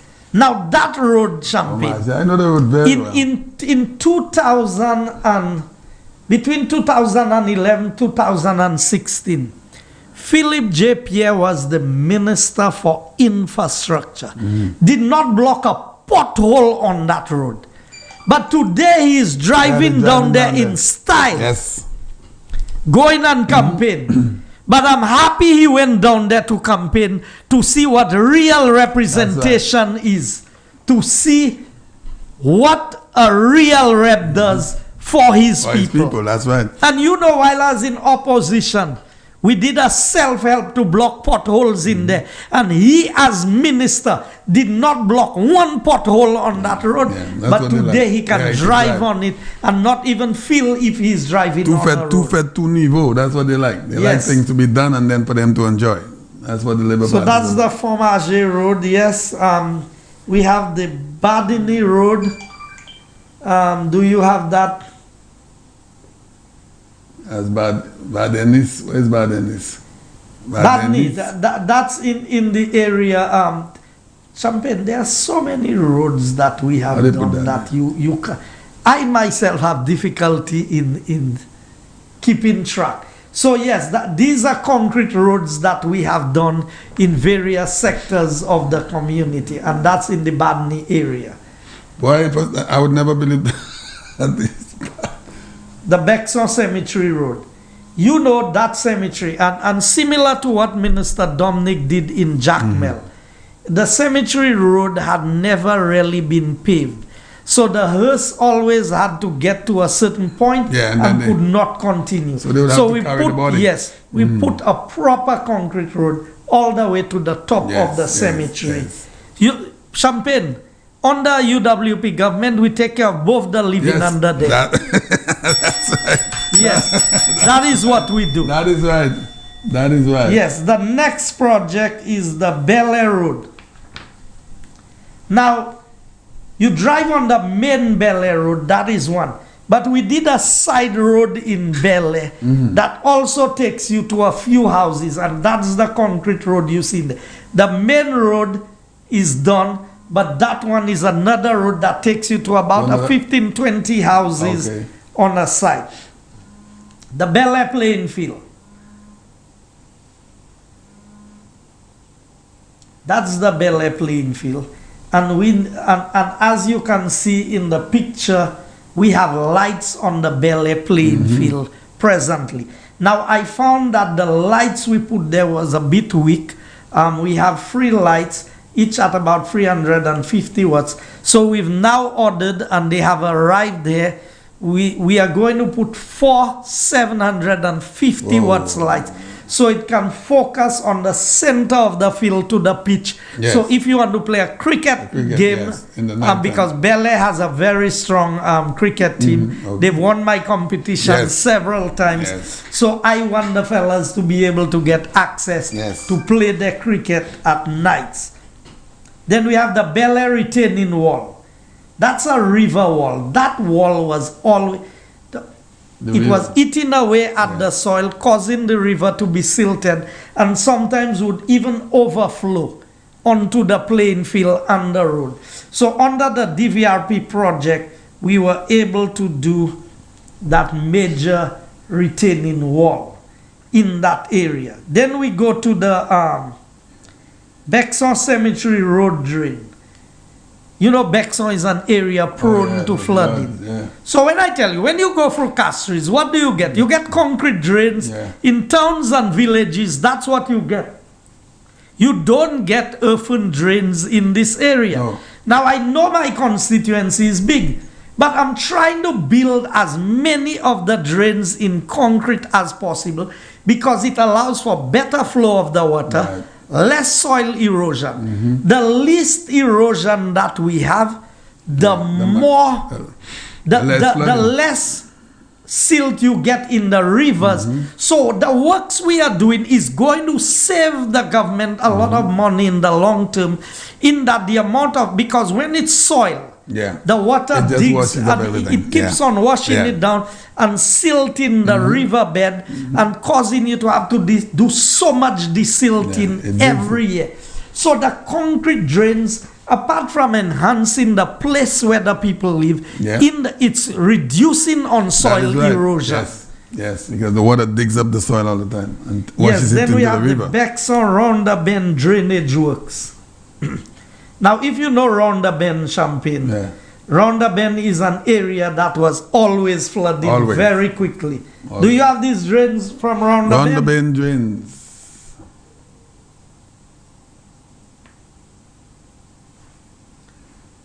Yes. These are the drains by Round the Bend. And it takes it from the highway all the way to the river. And it even captures another part on the other side of the highway. Because what we've been doing, and I want people to understand the approach that we are taking towards the development of the constituency. Now, if Philip J. Pierre really loved the people of Castries Southeast, he would have done more work for them. But he couldn't do for his own people. I don't think that he loves Castries Southeast more than he loves Castries East. So if he could not do for Castries East, is not for Castries Southeast, he would be able to do. Then we have the Bexon Community Center. There it is. Look at how beautiful that is. Big. Now you need to go there and see. I remember I was there a few months ago. Well, we just did a video clipping of it. I was there with the young people who came on the program. What day was that? Because I want them to have first-hand understanding. The car park for that community center is going to hold about 200 cars. 200, you say? Yes. Whoa, that's big. Because we've created a massive facility there. So outside in the car park itself, you can host any major event. Plus the center itself is about 20,000 square feet. That's about the size of almost half an acre of land. That's big. So that is what real development, and that's what I tell people, representation. That is what. So that's an indoor facility where you can have different sporting events. You can host major concerts, major events. Check and Pesh can have a center from which wedding ceremonies, auditorium for graduations and whatever event. Can you imagine if that was finished already, Champagne? I could have kept all my meetings inside there. You would be able, even with the COVID environment, you would be able to sit 400-500 people inside there easily. It's huge. So that is what, and these are not pipe dreams. That is a project that has already started. Jamecob Construction is the contractor. And now you see in this, if you see the extent of the drainage works that have been done, and you know what's going to happen. We have a bridge designed from the highway. So right now to access there, you have to go through Crown Lands. You enter the Mac Junction, turn into Crown Lands and come back out. Because we expect to host major events, we are going to put a bridge opposite where we build in the market in Bexon. Or alongside the market that takes you to there. So if you have a major event, you can have a one-way flow of traffic. You enter through one way and you come out the other way. So you can better manage the traffic flow. So we have a clear vision of where we want to be. Bexon Community Center Road. Now, that is the site where the center is going. These were the preparation works that was ongoing. The school, you always had trouble to access the school. An ambulance, supply vehicles could not go down by the school. So we did not have enough money to concrete the entire road from the Crownlands Junction all the way to the school. But we did the worst part by the school, which was the hill. So now any vehicle can drive inside there and easily access the school. Okay. And we did the entrance. So we just have a portion in between to do. And soon after the elections, Yes. that is going to be the next phase that we are going to continue. Now, I want the people to bear a little patience with me tonight, because I want to show you, Yes. take my time and show you what we are doing in the constituency. And I want Philip J. Pierre, because I know he's usually He's watching They're the watching. program. They're all watching. They all. Watch what real representation is, not fake representation. So we have the school bursaries, and I've said that we've sponsored at least over 300 students at the Sir Arthur Lewis Community College over my period of time in government. We're not talking about secondary schools and primary schools, from notebooks and all of the things. Can you switch to the next picture? All of the things that we have done. And you know, under the DVRP project also, there's a section of the school that was closed and abandoned under the Labour Party, the Victor Archer building. We have almost completed this entire repair to put this building back into full operation, because Sir Arthur Lewis Community College is polling division Q1 in my constituency.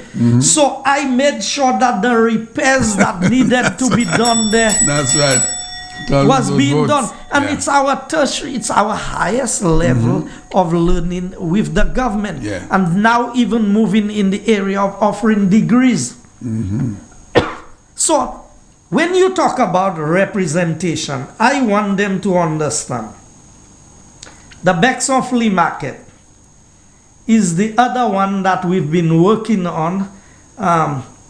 This is the design of what it is. The containers are there. In fact, all the things for the roof is being worked on. They've cut in the windows. Do you have another picture of it, or that's the only one you have? Now that's what's actually happening there now. So all the containers have been put in place. That's not a very recent picture. Remember, I did that during budget. So they are now working on the roof. With that, we're going to have about 20 different shops inside there. Now think of 20 shops with each of them having 2 employees. That's 40 That's right there. 40. So you're creating 20 small business people in the community. So you're going to have people doing massages. You're going to have people doing cakes and pastries. You're going to have a little restaurant there. You're going to have local juice. You're going to, all kinds. And we're not allowing anyone. I'm actually getting them to put a little gift shop and variety store there. Because you can't tell me every time you need a gift or something, you have to go down to town. That's why I need to get a bank down in the area down there. So that the area, so that is going to, we're developing it as a rest stop also for the police. So to the front of it, we'll have a stage and a gazebo. So if you have an event and you want to have a live performance, you can have a live performance taking place while people sit down and enjoy themselves.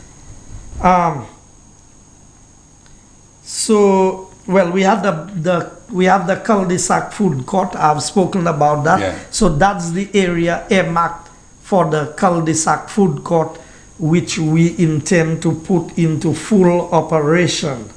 The Odson Road. So these are roads that we have tackled in the area. We've done a number of concrete roads. So there's one going inside where the Popos live across the river. That's opposite French in Odson there. We've done that concrete road. There's one opposite Triple W that we've done. You have So all what we see in there, these are all concrete roads. what we concrete see. roads Wow. that we've done Okay. in the community of Odsa. Country Village Road. So we've done Country Village Road and drainage. Well, it's country. I did the road during my first term in office, and then there was still some flooding problems in that area, and all of these drains was done under the DVRP project. We move on to the next project, Capitol Hill Footpath and Drainage Project. Now, that's not in all the roads you went and see at Capitol No, that's Hill. something else? These are separate projects that we have done outside of the main Capitol Hill. Yes. So you see these footpaths that you see there, these drains, that's going all the way down almost to when you down there, you just Like you're going overlooking over cul-de-sac. Yes, yes. So these are areas that we've tackled Well, they're long. my friend with the Better Living Center lives down there, and that's one of the persons who Oh yes, give that's very my good friend help. Taylor. Yes. Yes. Very good. Everest. Yes. Very good treatment for a number of things. That is the main drain coming from the park at Bexon. The Bexon Park.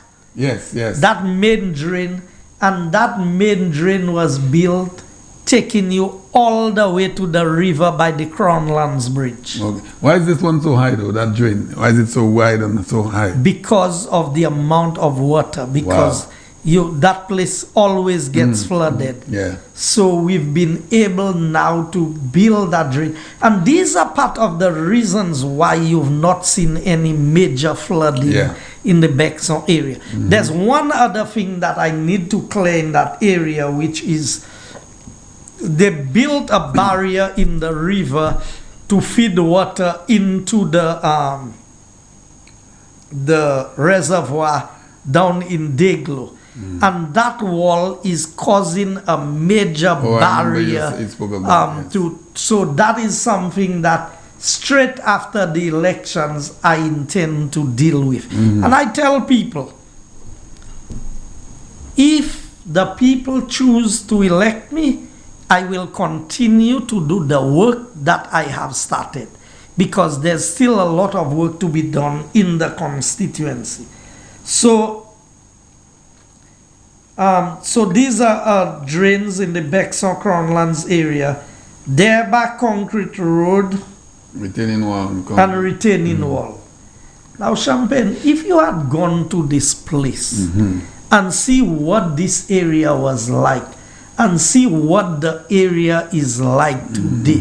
Now, these are not along the main road, so people don't see them. Yeah. But the residents of the area knows the value of the work that we have done in all of our communities. So I am quite proud of the residents in that area. And I want to say a special good night to the Darcys, especially Aiko and his family, Meredith and all the others inside there. Special good night to all of you. I want you all to know that we have work to do. We have to join the road Ababa with Aleba. Derba and Ababa and Derba. Yes. All join. So we have to do the ring. So because the road is narrow, then if you want to drive one way, you can just drive one way. If you want to drive the other way, you can. But these are real projects. And you see, what I want people to understand, that may not mean a lot to you, to the Labour Party, who don't or who don't need something like this, and you have easy access to your home. But you see, to these people who have had to endure trying conditions for a lot of years, they tell you, Minister, that is all we want.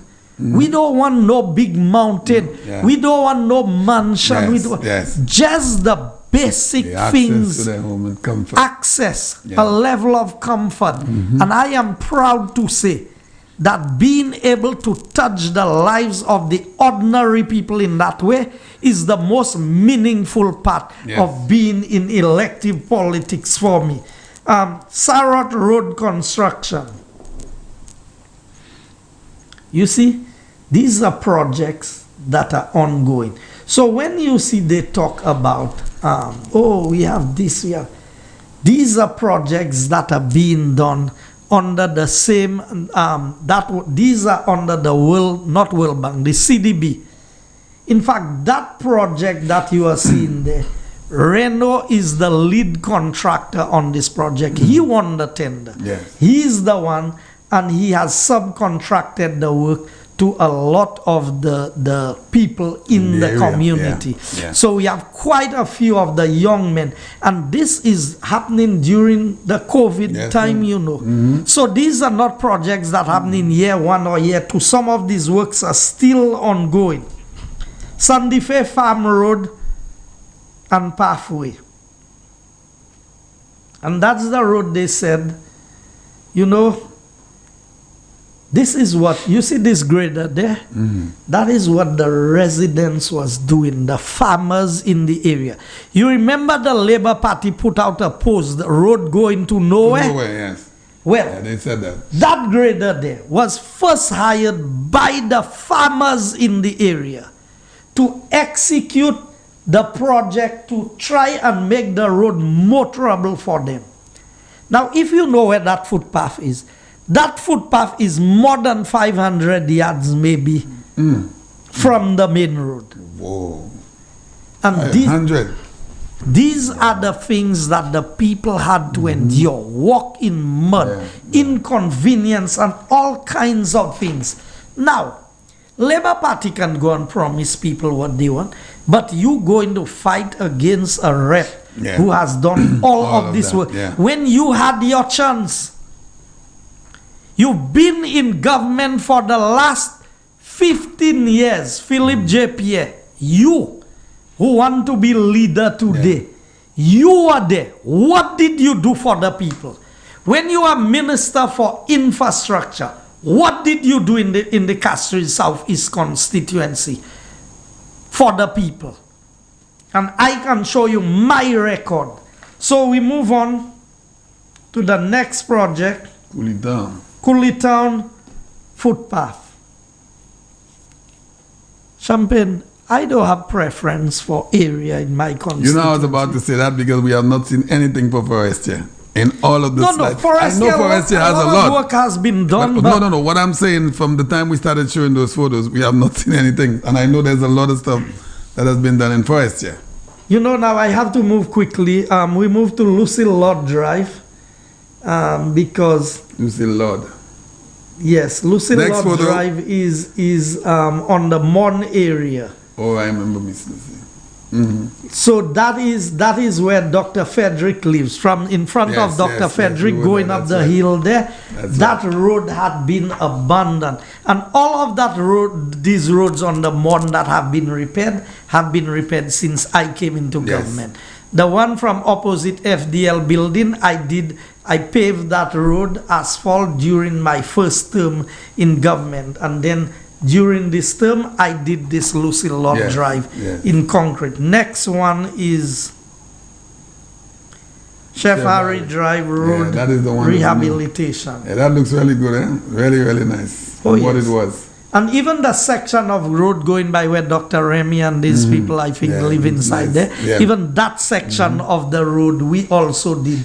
Because we believe that our senior citizens, no matter where they live, must be treated with some measure of comfort. That when you give representation, you give representation. And part of that road is Castries East. Part of it is Philip Pierre. Yes, half of it is Philip Pierre and half of it is mine.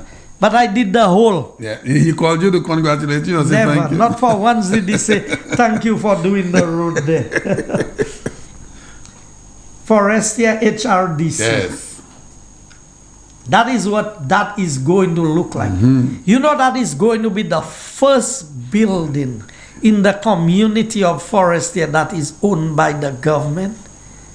There's nothing in the community that is government owned. The school is the Methodist school. Okay. The churches belong to the various denominations. Yeah. We have the Methodist, the Gospel Hall. So there are no public facilities in the community of Forest here.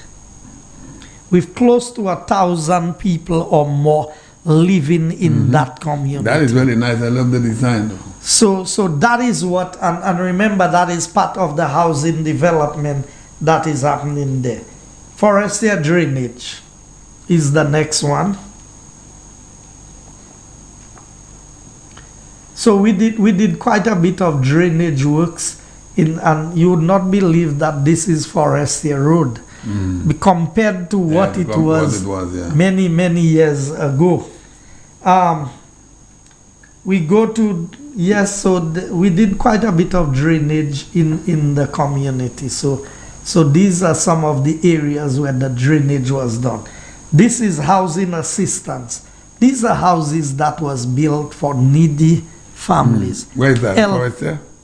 No, these houses are in Cooley Town. Cooley Town, okay. Yes, that's in Cooley Town.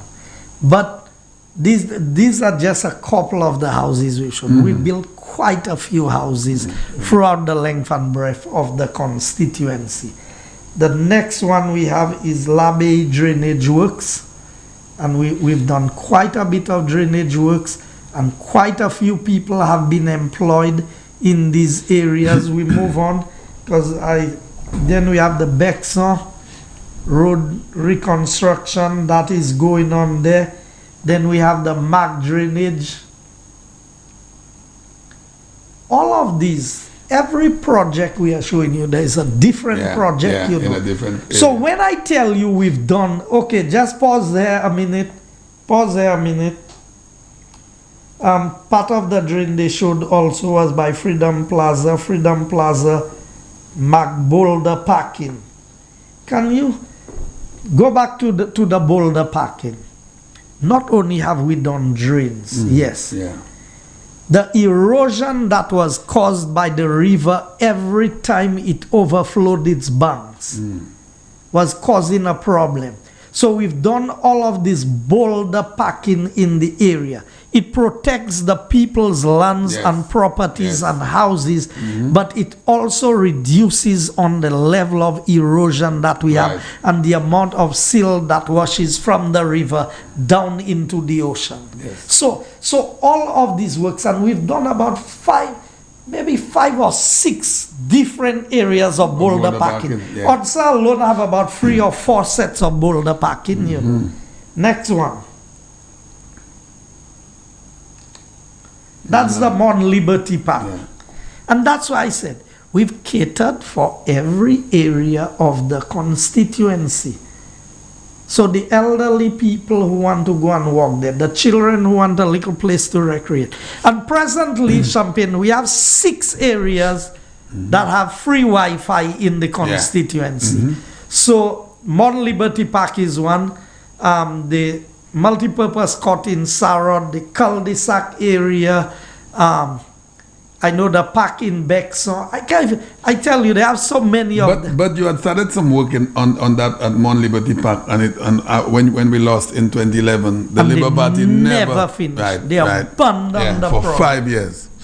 And we've been able to come in and finish that project. The next project we have there is the Monwoosh Drainage. Monwoosh Drainage is in the Crownlands area. Can you imagine that Castries Southeast have had that amount of concrete drainage works? In drainage alone, I've done more work than Kenny and Philip put together, you know. Of course. In drainage only. Then we have the music studio, which work is going on well. So this is what the music studio is. I want you to pause there a minute. So the recording studio is going to be there. Below the recording studio is the multipurpose court. So what we are doing is we are creating a stage on the outside of the studio. And we are going to put a step that goes down onto we forget.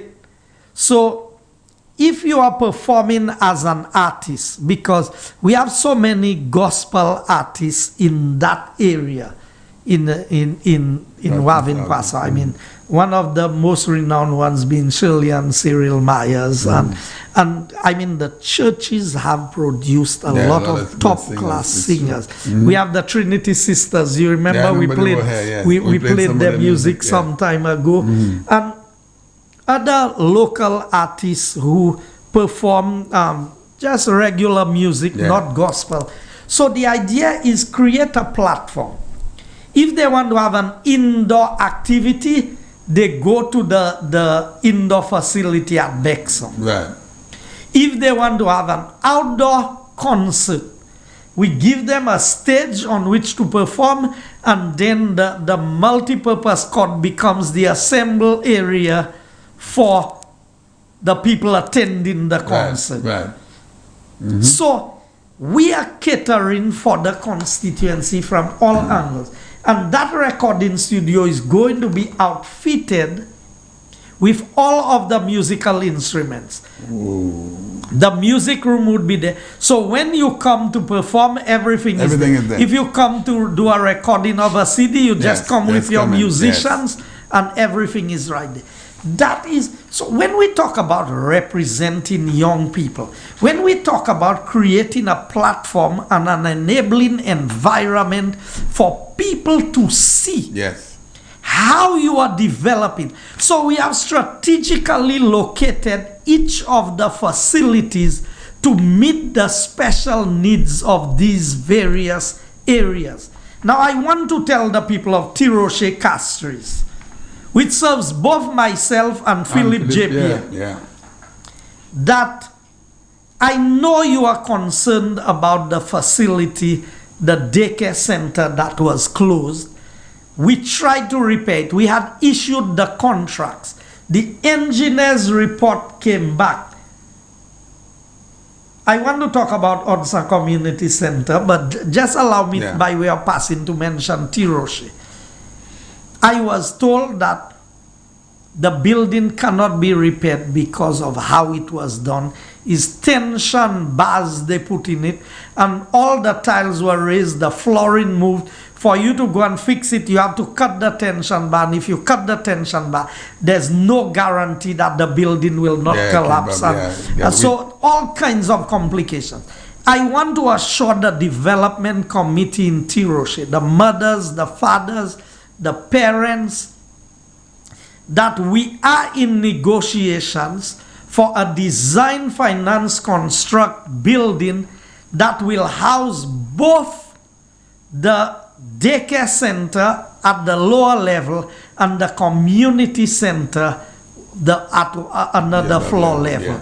So we are advanced in our negotiations to get a design, finance, construct project going on there. And I can tell you, it's a local man from the community in the person of Timothy Mangal that we are in discussions with to do a design, finance, construct project for us in the area, so that Tiroche will have its daycare center in addition to having its own community center.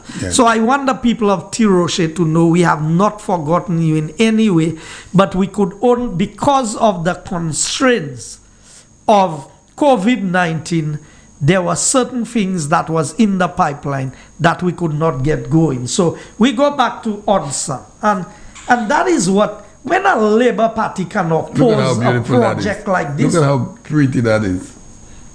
This is beautiful. Champagne, this has changing rooms with bathroom facilities for the cricket field that is adjacent to the building, so that when the sportsmen and women come out to play on the field. So imagine you have this center right there. You have a playing field with lights. You have the school. That is why I want to make this center available as one of the training areas for the CVQ program. that I introduced that we've received grant funding from the EU for. And that again, that's not just a promise, that's a project that, in fact, when I went in there, I saw they were already priming certain parts of the building. Yes. They're plastering other areas. And I cannot wait to see the completion of that, yeah. of this. Yeah. And I want them to remember, on MBC carried a news item criticizing and condemning us for breaking down the old dilapidated building that was there, Yeah. to replace it with that something building. like Yeah. this. Yeah. Can you believe? So when you see I showed you is an all empty pan these fellas had. Oh yeah. They don't want in there. nothing good for They the don't want anything. people. They don't You want going anything. to come. Yeah. You want to be a parliamentary representative for an area, and you're going to oppose Criticize a that. project like this Yeah. for the people. Yeah. I mean, it's mad people Mad, that does mad this people. thing. Mad in every sense of the word. You love young people. You love the people of where Champagne. C'est pour ça pas sorte Castries office. Oui. Yo pas Yo pas là. melek ça, yo pas Yo melek. pas melek Yo ça. pas melek c'est All they're concerned about is how they can get Yeah. into an office Yeah, to make money. themselves. Yeah, that's all. You remember one of them took 20 free contracts for himself. Yeah, yeah, in 6 months. 6 months, Yeah. 20 free And contracts. didn't give nothing to anybody in the community. And you want to come and Yeah. represent people? Yeah. Let's move to the next project. That is still the odds. Yeah. That is the construction work that is ongoing. These are the lights on the Odsa playing field. Can you imagine? Yeah, look at that. The young people in the area Yeah. having a facility, the school is there. And you see that big 4-story school block that Yeah, you see in that's there? been there a while. That was one of the first projects that I did that's in right. 2006 That's when we right. won the That's right. elections. That's right. The money was available, and the Labour Party government said straight off they are not going to build that project. So when I came into government, I was told that the project had been cancelled. That they were, you remember they did not want to build a school at Lague for Ezekiel, yeah. for Ezekiel. The same thing, they said they're not building the school at Odsa. The Ministry of Education had cancelled the program. Under the Labour Party, Mario Michel was the minister at the time, Minister of Education, if you I recall. remember. And when I inherited, I said, no, if the project was there, we must do it. And we put measures in place, and we were able to put up that 4-story block. Because you should have seen the school was overcrowded. And this block brought a lot of relief for the teachers. Yeah. And I have supplied some equipment and stuff for the school, including whiteboard and all of these things. So, Champagne, the people of Castries Southeast knows what Of course they do. representation Of course is, they you do. know. Of course. Let's go to the next one. There's more? That's boulder packing In Odsa. in Odsa. Yes. So I showed you boulder packing in Mac. Mark, yeah. And each one you see there is a different Different area, you Yes, know, Yes. in the river. Different projects that we have implemented to bring relief to the people. Next one. Well, you know this one, Champagne. That's my pride and joy right there. Yes. And no one ever thought that we would have seen that happening based on the way the place was. And that's for my people of Yes. therefore, who over the years and years have had to endure all Labour of Party the said elements. That was after the Christmas Eve trough. I think that went, right? Was it? Or after No, Thomas? Thomas. After Thomas, the Labour Party came in and that thing stayed there for the full Yes. 5 years. Never Full did 5 anything. years. Yeah, after Thomas. Did nothing. Yep. Next one, Sarot. I think we have the Sarot Court and HR. Yes, that's the Sarot multipurpose court and community center below. And now we have the court is lighted, and we also have free Wi-Fi in that area. Yeah. And remembered my first year in government, I did the entire road from the Bexon Junction to the other. Sarah Drainage Project. Now, where is this boulder parking? Oh, that's in Tetmark. Tetmark. Yes. Tetmark boulder. But to me, you skip my son Valley Park. There it is. Wow, look at that. Yes. So, no, go back to my park in Bexon. I want to remind the people of St. Lucia. That is the park that was 98% complete in 2011. The Labour Party came. The toilets had been purchased. All the plumbing things were there. We needed some painting, and we needed, on average, $35,000 we needed to finish the park. I went to Dr. Kenny Anthony in person after sitting of Parliament. I said, Dr. Anthony, I've been trying to get this project completed. That's all we need. I tell him I don't need to know who the contractor is. All I ask is for the project to be done. He tell me he's going to arrange, go and see Dominic. Not Dominic, go and see Didas. Didas Fede was the one in charge. Mr. Assen, the late Assen James, and myself, we walked up and down. They used to leave us standing in the corridor upstairs, the car park, where Ministry of Economic Development was. Stand in the corridor, wait, back and forth. The late Mr. James told me, I'm too old for this guy. I'm not going to humiliate myself like this. I'm leaving this thing alone. So, it's only when I got the email. You remember I showed the email where Dr. Anthony said, nothing should be done without his approval. So, you sending me to the people, but still have to come back to him. 5 years passed, and they never finished this park. Today you come in Parliament, and you come in and say, you made $3.5 million available to me for project. You could not make $35,000 available. You say these men have too much heart to lie so much. To do Ada Inc. maybe. To lie so much to the people, to say you made $3.5 million available to me to do projects in the constituency.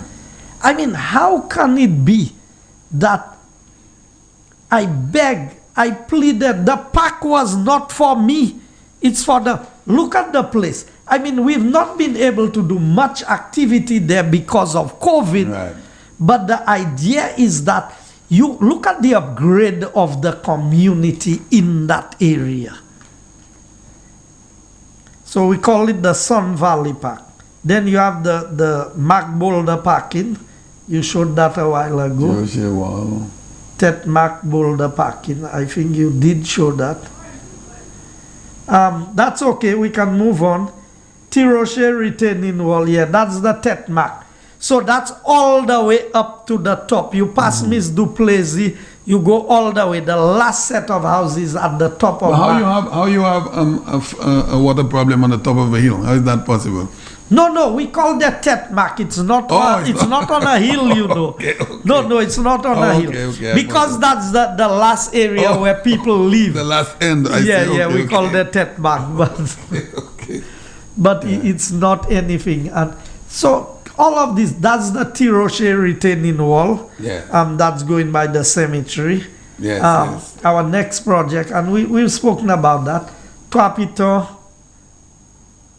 road construction, and that's the road we did for the people. And this, well, there are two sets of roads we did. I think that's one of the roads where they said, oh, we blocked the fella's vehicle and he could not pass. You know, you build facilities for the people of the community, and they knew very well, but that was very deliberate to try and make, That's what Labour does. Try and make the good work look bad. Yeah. The next thing, well, we have the coaster that we do. That's a bus that we use to do funerals, services, or to provide funeral transportation Right. for the constituency. The entire constituency. And let me give you an example. When fellas want to represent people and they don't know how to represent people, so they see that we provide funeral transport. So you know what? They go and buy a van for a fella who said he's my brother, and they tell the man to transport things for people. You go in and transport things for people competing with the little fellas who have their vans, they're hustling to make a little trip. Your van, they're making trips for money. Yeah. So that coaster, whatever area of the constituency someone needs assistance in transportation, it goes there. Yes. Okay. And if they have more than one funeral, we hire buses. Okay. And we don't discriminate against people whether they flabo or No, labor. exactly. When somebody die, in the family you have both flabos and labors that support each other. So, but that is, and that's what I have differentiated my representation. I don't think anybody have supported more Sir Arthur Lewis students than I have over the years, or for the same time period in politics. What I've done for the past 15 years in providing transport, I bought some tents whenever there was so for some of the people, apart from providing the bus, if they need a tent for the reception and whatever, we assist. Champagne, a lot of the things we do, and I don't usually come and talk about these things, but I want the people to understand. Don't take it for granted that every other rep who will come will do the same thing.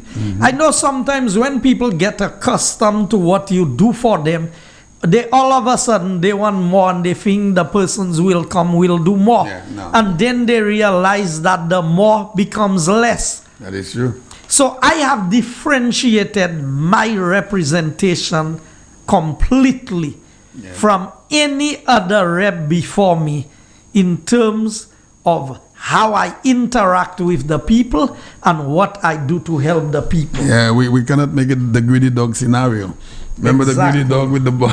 So it's shadow in the water and jump in there. School supply distribution. And Champagne, I've done that every single year in government. Hundreds of school bags, notebooks, supplies. I don't have to come and advertise the children that I do these things for, but I want people to know that when the Labour Party decided not to give me the 15 school bursaries for the children to go and get their books at the RC school, that you know what I had to do?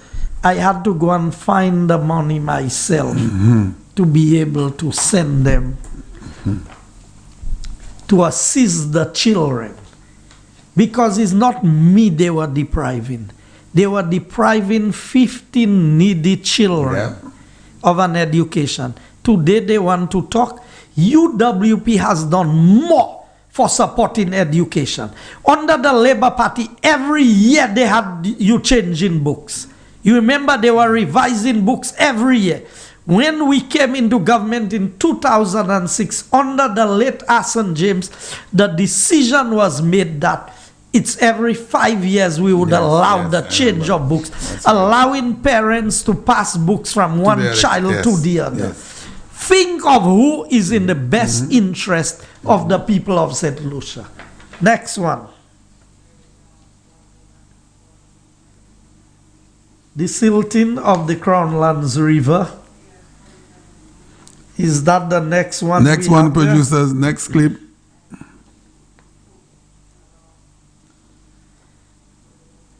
Yes, so that is when we were out there desilting the rivers. Then we have Goodlands desilting. That's in the Goodlands community. Yeah. You know, Champagne, an operative of the Labour Party, we were out there desilting that ravine that comes out right where Rockhard Cement just built their warehouse there and the church there. You know, a gentleman who is an operative of the Labour Party came in and parked his excavator in the way to prevent us from desilting the river for the people who are being flooded by the heavy rain. That's them. That's them. And he came in. I called the Commissioner of Crown Lands. He called his lawyer. His lawyer came. And he said, I did not give him the job to desil the river, so nobody in passing there. Yeah. So I said to him, did you come to me to look for a job? Yeah. And you know what? I've asked the Commissioner of Crown Lands, because it was the same Labour Party who passed the law that any waterway, you remember they said you have 80 feet alongside the river that access is created. Kenny Anthony passed the law. So I have asked the ministry to look at it so that in areas when we have to desilt like this, that we have access. Yes. This same person is now passing around, the same people you want them to vote for Labour Party, but you would not allow the equipment to pass there, to clear the river, to bend. And that's one of the major contractors in St. Lucia, you know. That's the nature of the people that are associated with the Labour Party. That's right. That's smart. That's a nice piece of concrete road. Yes, I did that concrete road. And Champagne, there are so many steps adjoining from that road going up the hill. You would not believe. And that's another retaining wall that was built on the DVRP. Every time it rains, you see that house in yellow at the back there? That house was all. I promised that lady that wall, that we were supposed to do that wall after Hurricane Thomas. Okay. Because of the weather. But remember, we lost the elections. Right. 5 years passed. Labour Party did nothing in there. It had to take us coming back into government to put that retaining wall to protect the houses you see on this side there, because when the river comes down there, it's nothing easy. You see, there's not much water there. Yeah, but the water coming from the hillside. And that's the same river that you see we did the boulder park in Tetmac. That's the same river flowing in down there. What else do we have? Desilting in cul-de-sac. Desilting in cul-de-sac. That's the main drain along the road, and then that is part where Millennium Park was. All on the inside there, we do the desilting works in these areas. What else do we have there? Tablet distribution at the primary schools. So when they talk about, you see, when I give these things, you know who I give it to? I give it to the teachers. Yeah. I don't go and select families that this one is Flambeau and this one is Labour, so I'm not giving them. I ask the teachers, y'all are best placed to know the most needy children. Of course, I give some of my Flambeau supporters. If the parents come to me and they say, I need a device for my child and I can help, I help. But when I give, I go and I give to the schools. I give it to the principals themselves, so that they are the ones best placed to work with the teachers in doing the distribution. And these things we do to assist as many children in as many areas as possible. Can we move on? Do we have anything else? Bel Air Housing Development, do you have that? Yeah, there we are. Now, I am proud to say that as we speak, today the proposal came to cabinet, but there were some minor adjustments that I needed to make. And I'm talking about not for the approval of the development, for the approval of the list of names.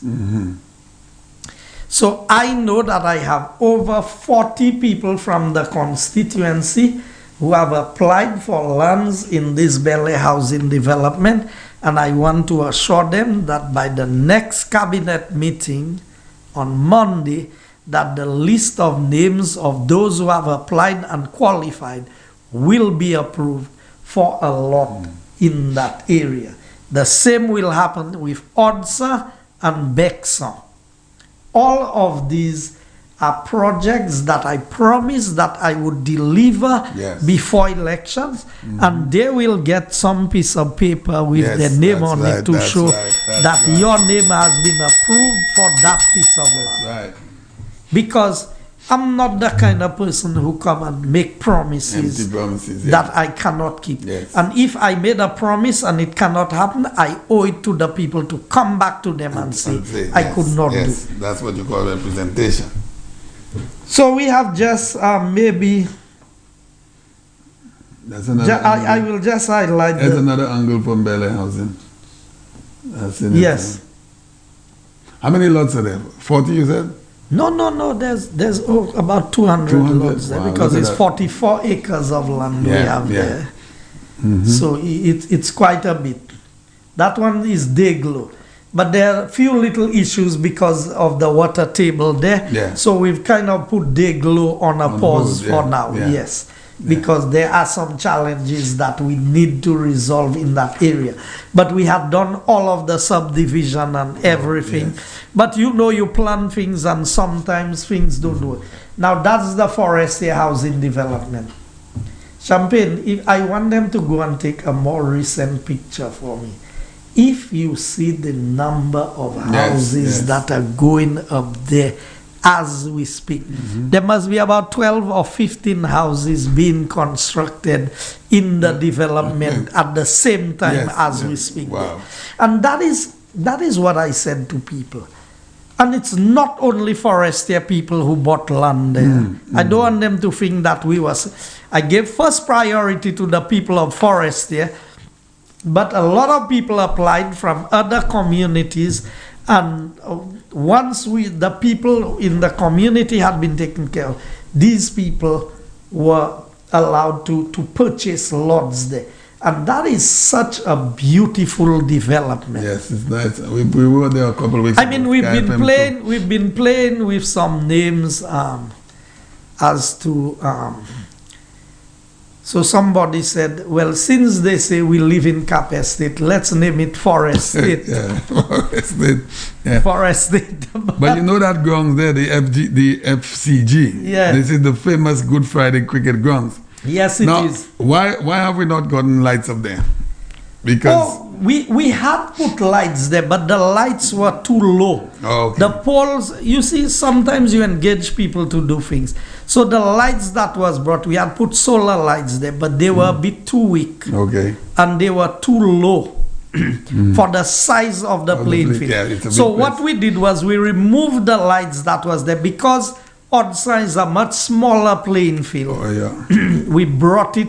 We used the poles at Odsa, but we bought lights that were more powerful to put on the Odsa playing field. Okay. But we have lights coming for Forestier. I'm not worried. Okay, great. Both Bexon and Forestier lights are coming. But the lights have to be of a certain standard, because these are more cricket grounds than they are football grounds. So I think... I have other national projects that I had done, which I will highlight, but I just wanted to show a bit of Shock and Talvan. So maybe you can just show them Shock housing development. It's not in my constituency, but it's under my ministry. Do you have the next photo there? You know, the last hour and a half we have been showing projects in Castries office. Can you show another one? So I don't think we have the more modern pictures because that would have been since I did my budget presentation. That is shock. Yeah. So Champagne. Talbot. Champagne. Everything I've showed there was since budget, you know. The new things I've not shown. Okay. And I've done quite a few things. I've started. So we will end on this note. Yes, for now. Well, you know that's the Mikud second renewing. Maybe you can run through the pictures so the people can see. That's the Mikud Wellness Center. That's the Denry Polyclinic. That was the old... So the one with the two cars in front of it is the new rendering. Yes. You can see the old rendering. That is the one that we inherited from Labour, and it failed every due diligence test that was done after we started the project. So we had to go back and redesign, and that is what the new Denry Polyclinic is going to look like. Beautiful. Well, Victoria Hospital, outfitted as a respiratory hospital. VH is looking better today than it ever did in my lifetime. Entire lifetime, yep. Yes. Well, that's the Blasha Community Center in PM's constituency. That is under construction. That's the Choiseul Secondary School Newing. And that is one of the most modern facilities. And that is what Bradley promised the people of Choiseul. I remember when he was launched, he said, look, that is a project that I will deliver for the people of Mikud. And within a year of being in government, we had started that project and got it completed. And you remember a couple years ago, we did that. So, I think, let me see, run through, because the people will say, yes, that's the Soufre bus terminal, funded mostly through the CDP project. Yes. Look at how Herod has transformed Soufre. That is the Castries Central Car Wash, and that is how Sarah is empowering her people. By not just doing concrete drains and footpaths, she's built a car wash that the people now can find gainful employment for themselves, where they can operate their own business. That is the direction, and we have to go and negotiate with the Taiwanese to allow us to use some of the CDP funds to do projects that are revenue generating. And that is why we're doing things like the Castries, the Bexo Market. Herod was able to do his Hummingbird Beach project. These things in Soufre. Sarah was able to do the car wash in Castries. Can we go on to something else? The Castries Market redevelopment. I mean, when you look at that, that's the Roseau farmhouse. And you know, the farmers who are operating on this under the Synergy project for Sarah, these farmers are actually from her constituency. And I want to make an announcement while I am here, as we look at, well, that's in Gara. But while we pause on this for a moment, Minister Flood wants me to inform the people of Castries Central that she has made adequate representation on behalf of all of the persons in the CDCs, both at the commercial level and those who are in the residential units. And she will be making some announcement on the details of the package of relief that would be given to all of the commercial tenants within the CDC in Castries. This is her constituency. The association met with her. They put forward their proposal. I have had discussions with the chairman of National Housing Corporation. We had discussions with the Prime Minister, and I know some major relief will come for all of the tenants of the commercial units. The details for those who are in the residential units will be presented, but I assure you that before the end of this week, that Minister Sarah Flood, the parliamentary rep for Castries Central, will make some formal announcements on what packages she have been able to negotiate on behalf of the people of her constituency. And that's what good representation. We cooperate with each other and we work with each other to help. Can you just run through the rest of the pictures?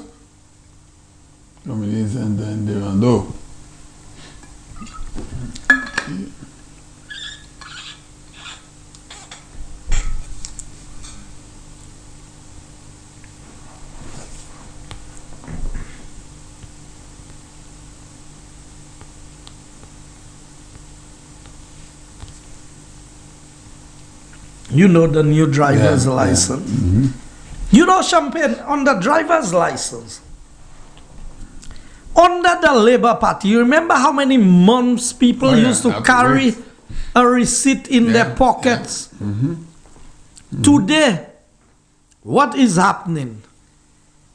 You get your license almost the same time. And I want to tell the people of Viewfort, because Minister Bradley brought it to my attention and he told me, you need to address this matter. Because of the situation of the Inland Revenue Department moving from the building they were, so transport was right there and the money was being collected next door. Now the people have to go across to go and pay and then come back to transport. I want to assure the people of Viewfort, we have been trying to find a suitable location because we need more space where we are going to have our own cashiers, our own clerks there, and you would pay for your services right at the transport department and you'd get your service right there. So there would not be any need to leave here and go over there and pay and come back. I assure you, we have been working with the Ministry of the Public Service. We have checked several landlords. Can you believe today that you can, under a UWP government, you can't even get space to rent in Viewfort? When there were so many abandoned, underutilized buildings under Kenyan Tony in Viewfort. Today, under UWP government, even in COVID, you can't find an office space to rent in Viewfort. That is suitable for what you want to do within the area. Anyway, I think, well, we can end on this because I need to take a few calls. This is the... That is the new police headquarters. The designs are almost ready. NIC is in the final stages of negotiations to do a bold project on this. And that is going to be another world-class project in St. Lucia. Look at our pride and joy. Well, I want to see remember that these were the various colors we were using to experiment with, but now, I mean, I love to see the combination of colors that we have at St. Jude. You said we're taking calls? Yes, we'll take a few calls. Okay, so we're going to take. All right, St. Lucia, so we will be taking a few calls. We're going up to what time, Mr. Minister? We have 10 to 11. So we go up to 11. All right. Hello, good evening. Yeah, good evening, gentlemen. Good evening, sir. Champagne, you see that picture with Richard Cedric and Kenny Anthony? I titled that picture as Desperation by Any Means Necessary. Desperation. That's what it is.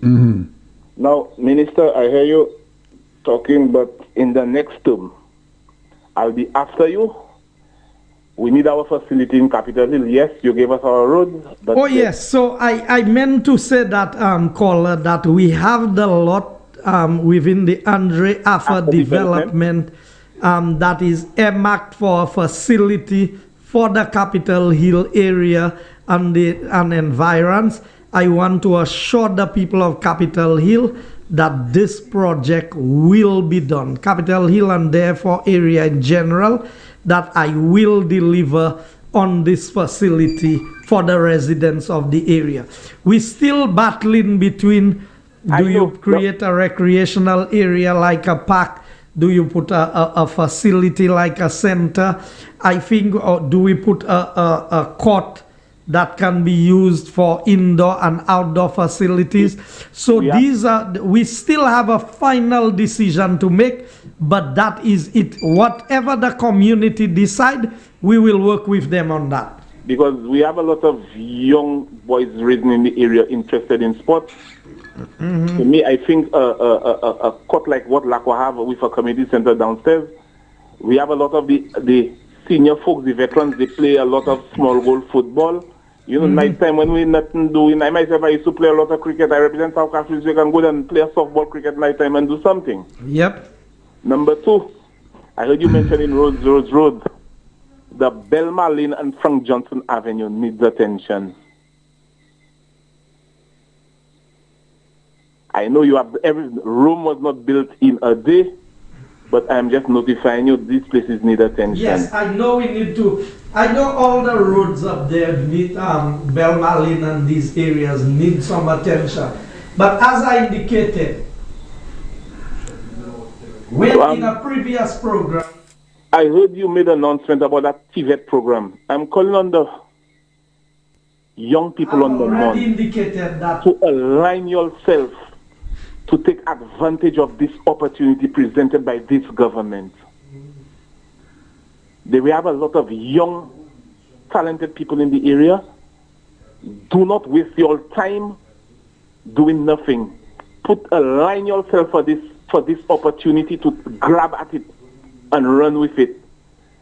You know, the government is providing an avenue where they will not give you a fish. They will teach you to fish so you can go and fish for yourself. That's right. That is my advice to you all, the young people, especially of Capitol Hill. Okay? Stop listening to negative vibes. Don't let negative forces bring negative in your life. Think positive. That's all I can say tonight. All right. And Champagne. Yes, sir. The minister should extend an invitation to you. When you see our motorcade start to roll, just come and have fun with us. Yes, I always in every motorcade. You have enjoyed Castries Southeast. Minister invite Champagne to one of our motorcades. There's COVID. They have not given any official words for motorcades yet. It will come, Champagne. No worries. Well, when it comes, I've been in I've been in millions of motorcades, so I'll be there. All right. Okay, take care. I just want, thank you very much, caller, and I always appreciate your call. I just want to say to the people that remember you can also pay online. Yes. So you don't necessarily, you can do your transaction for your license for the licensing department online. So hello, good evening. Hello, good night. Online is better. Yeah. Hello, good evening. Okay, so we lost this one. Let's take this one. Hello, good evening. Hello. Hello. Okay, so you oui. Champagne. Moka kuto. Nous partons quoi avant? Nous partons quoi avant? Allô? Vous partez où est-ce ça? Nous partons le du TTB Kenya. Qui vient au fond? Well, c'est mon TV yo qui ka manger ça, moi ça last dit ça pour faire mais ça dit encore, c'est mon TV yo là yo katan, so yo qui ka manger. Oui. Yo ka manger quoi là. C'est pas porte moi. OK? So GVD, they want you to put back the picture of Kenny and Richard. That's not what I have all the text messages there, persons anyway. Hello, good evening. Hello. Hello, good evening. Something I'm voting for my teacher, please. Okay, Dudu, yes. I beg you, I'm begging. Yes. All right, great. Hello, good evening. Hello. Good evening, Champagne. How are you? I'm doing good, thank you. Good evening, Mr. Minister. Good evening. How are you? I'm fine. Okay, nice. Why are we dwelling on a party that has two heads? Two heads, you're like a monster. We don't have time for them. But anyway, based on what the minister was saying, I believe we need the court, for the young people to, expend that energy to exercise. And a community center would be awesome, whereas in that center you could do physical training for the people in the community. You have different events and stuff in there. So I am very happy to hear tonight that this is going to be done, because I know we have been telling the minister about that for a very long time. So it is awesome that this is going to be done. Now, I know that the minister is working, but I sat there, I'm kind of sleepy, but I sat there and I was amazed at the amount of work that the minister has done. And he is my rep, but however, I must say that is the best rep ever. Amen. I have lived in that area for a very long time, and they have had different representation, but he has been the best. And whether you are an SLP supporter or UWP supporter, you have to be fair. You have to be honest in your deliberation. And Mr. Guy Joseph has worked. Now, if I was an SLP supporter in my community, I would vote for him because he has worked. Yes. He has worked, and that is what people want. I'm hoping that, he will continue in this vein for the next 10 years. And let me tell you, we need our water park in cul-de-sac. Let's get some economic activity going on there. There is so much to be done. And I think that Mr. Guy Joseph, I am not flattering you because you know me very well. I'm a very frank person. But I know that you are doing a great job, and keep up the good work, Mr. Minister. Yes, thank you very much, Colin. I'm happy with what you suggested, because I believe now we have to divert some attention into the economic side of driving things. So we make things comfortable for people, but we have, in terms of the roads, the access, but we have to create more avenues to generate income. And that is where a lot of my focus is moving now. And that's why I said I want cul-de-sac to become a town. Yes, we need a bank in there too. To make this happen. Okay, caller. Okay. Thanks a lot. Bye-bye. You have a good evening. Have a good night. Hello, good night. Hello. Hello, good night, Champion. Good night, sir. How are you doing? I'm doing good. Good night, Mr. Minister. Good night. I heard that you were in my constituency yesterday, and I was unable to make it. I passed and see how Farah was doing, and that she really gave some therapy yesterday. Yes, man. I had a little incident, so I couldn't really make it. Okay. But what I called to say is that I just want the people of St. Lucia to understand what the Labour Party has been doing. And they are doing things that are wrong.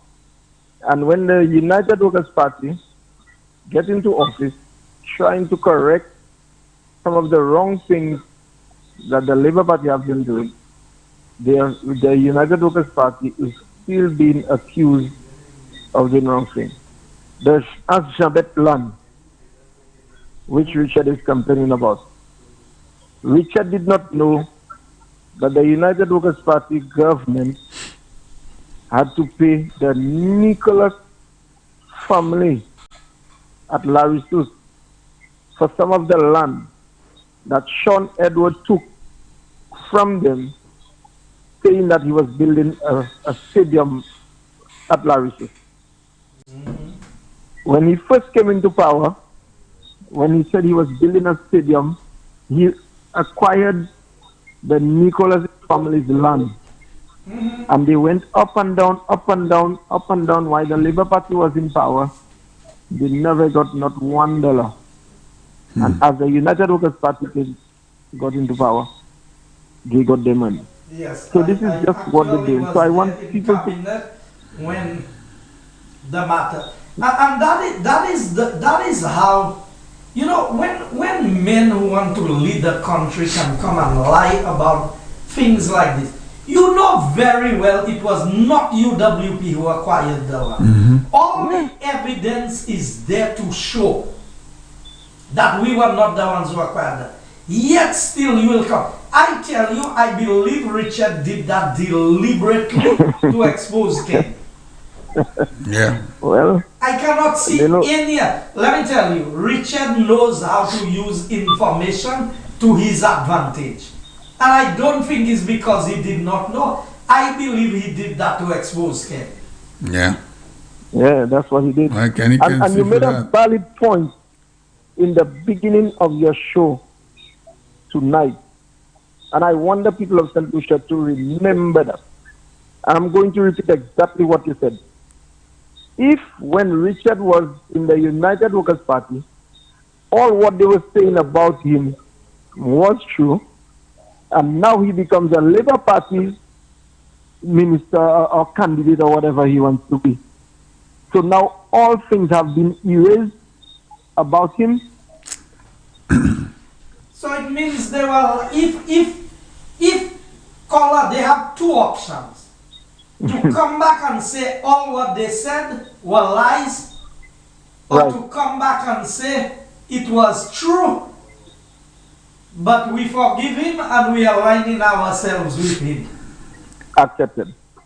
But it cannot be that you have never given an explanation to the people of St. Lucia, but all of a sudden you're all embracing each other. When you said, when this one said that one is the worst one, and that one said stay in your section, and I mean, so, and I tell you, it's the Labour Party people who making noise for them who are the fools. Because look at them today. The same people that said Richard was this, Richard was that, today Richard is Mr. this, Mr. that. Where? Where we go? So a politician have to think for you. God gave you a brain, you went to school, and even if you didn't go to school, you have some common sense. Of course. To think for yourself. I see it. So si Kenny do pas bon, si di oui bon. When the United Workers' Party lose the election in 2011, the whole talk of the island, or even in the world, the United Workers' Party lose the election because of Richard. Yes, that's what was said. That was what said. That's what was said worldwide. Worldwide. And today the Labour Party is going to win the election because of Richard. What are we thinking? Caller, that's a valid point. That's a great point you're putting out there. Champagne, have a nice night. Thank you, my brother. Have a good one. Continue the good work. All right. Hello, good evening. How many more, Mr. Minister? Yes, good evening. It's you.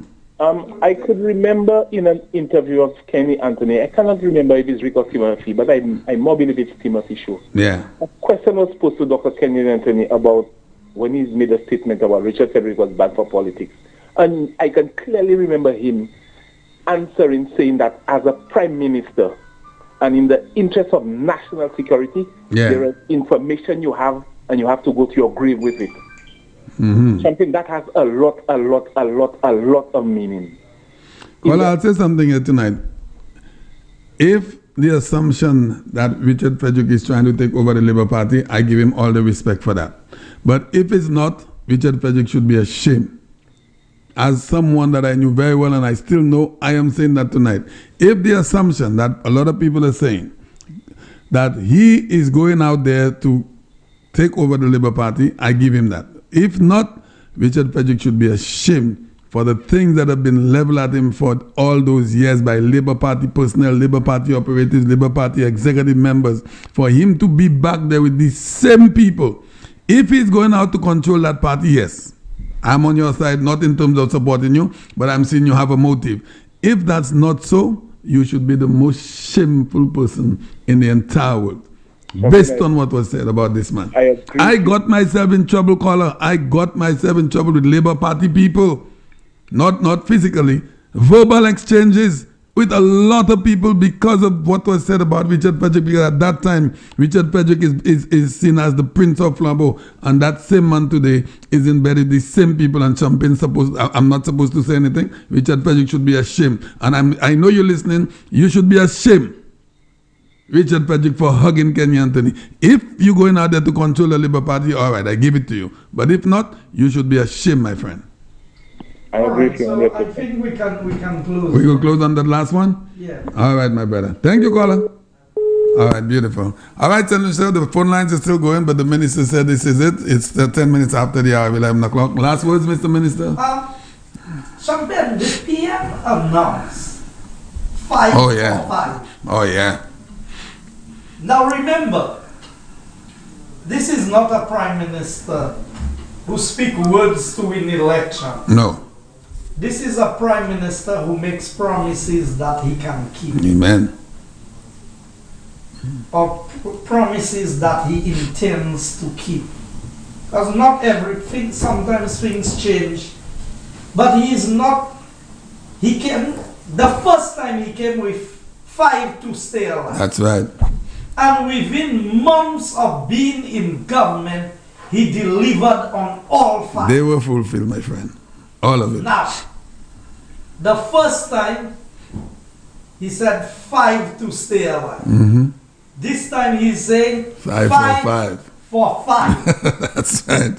That's right. Now, you know what 5 for 5 is? Mm. F, F, F. Mm. What did Labour Party say? Yeah, they say friends, family, foreigners. Okay. So the UWP is giving you what FFF is. Right. 5 for 5. Mm-hmm. That is what this is. And I know that tomorrow there should be a few ministers on who will outline. Yeah. So I'm not going to focus. But usab ki manye nou ka di sa? 5 pour 5. 5 pour 5. 5 Et bien 5 en 5. 5 en 5. 5 en 5. That's right. That's right. So 5 in 5, Champagne. 5 in 5. Give A 5. high 5. Yeah. That's right. That's right. That's right. So the UWP now is coming because we've established a foundation. We have laid all the groundwork. What we have to do is to build up on what is there. Mm-hmm. And you see him building up on what is there. And you know I'm going to make a sticker to put on my vehicle. Yeah, 5 in 5. Because remember, the first 5 was one hand. Yeah. So now we put both hands up. Mm-hmm. We are going to deliver Yes. for the people of St. Lucia. And I know under this leader, under this prime minister, who has been tested and who has proven himself that he has the ability to lead in the worst of times, St. Lucia is in a good place. Oh, yeah. I have to say I was very proud today when I saw that airline that came straight from Australia. Qantas, yeah. Qantas Straight Airline. flight, Champagne? Yeah. Wow. Qantas Airline, that's very far away Australia is. I mean, it's not a regular flight. They Yeah. came in to bring the cricketers Yes, down there. yes, and things. yes. But can you imagine the amount? And I'm hearing that Qantas. this month we are going to break 80,000. Oh, yes. Oh, yes. Oh, yes. You saw the photos we put up on Saturday at the terminal. You didn't see that on Saturday night when we put it up? Packed.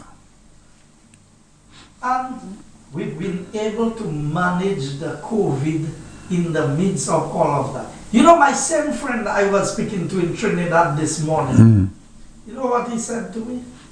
He said to me, after Trinidad has been closed for all of that, they've had close to or over 800 deaths in Trinidad. I think yesterday, one day alone, he said, I don't know if it's yesterday or they had up to 17 deaths in one day. Ooh, that's bad. That's not good. From COVID. And remember, Trinidad has been closed.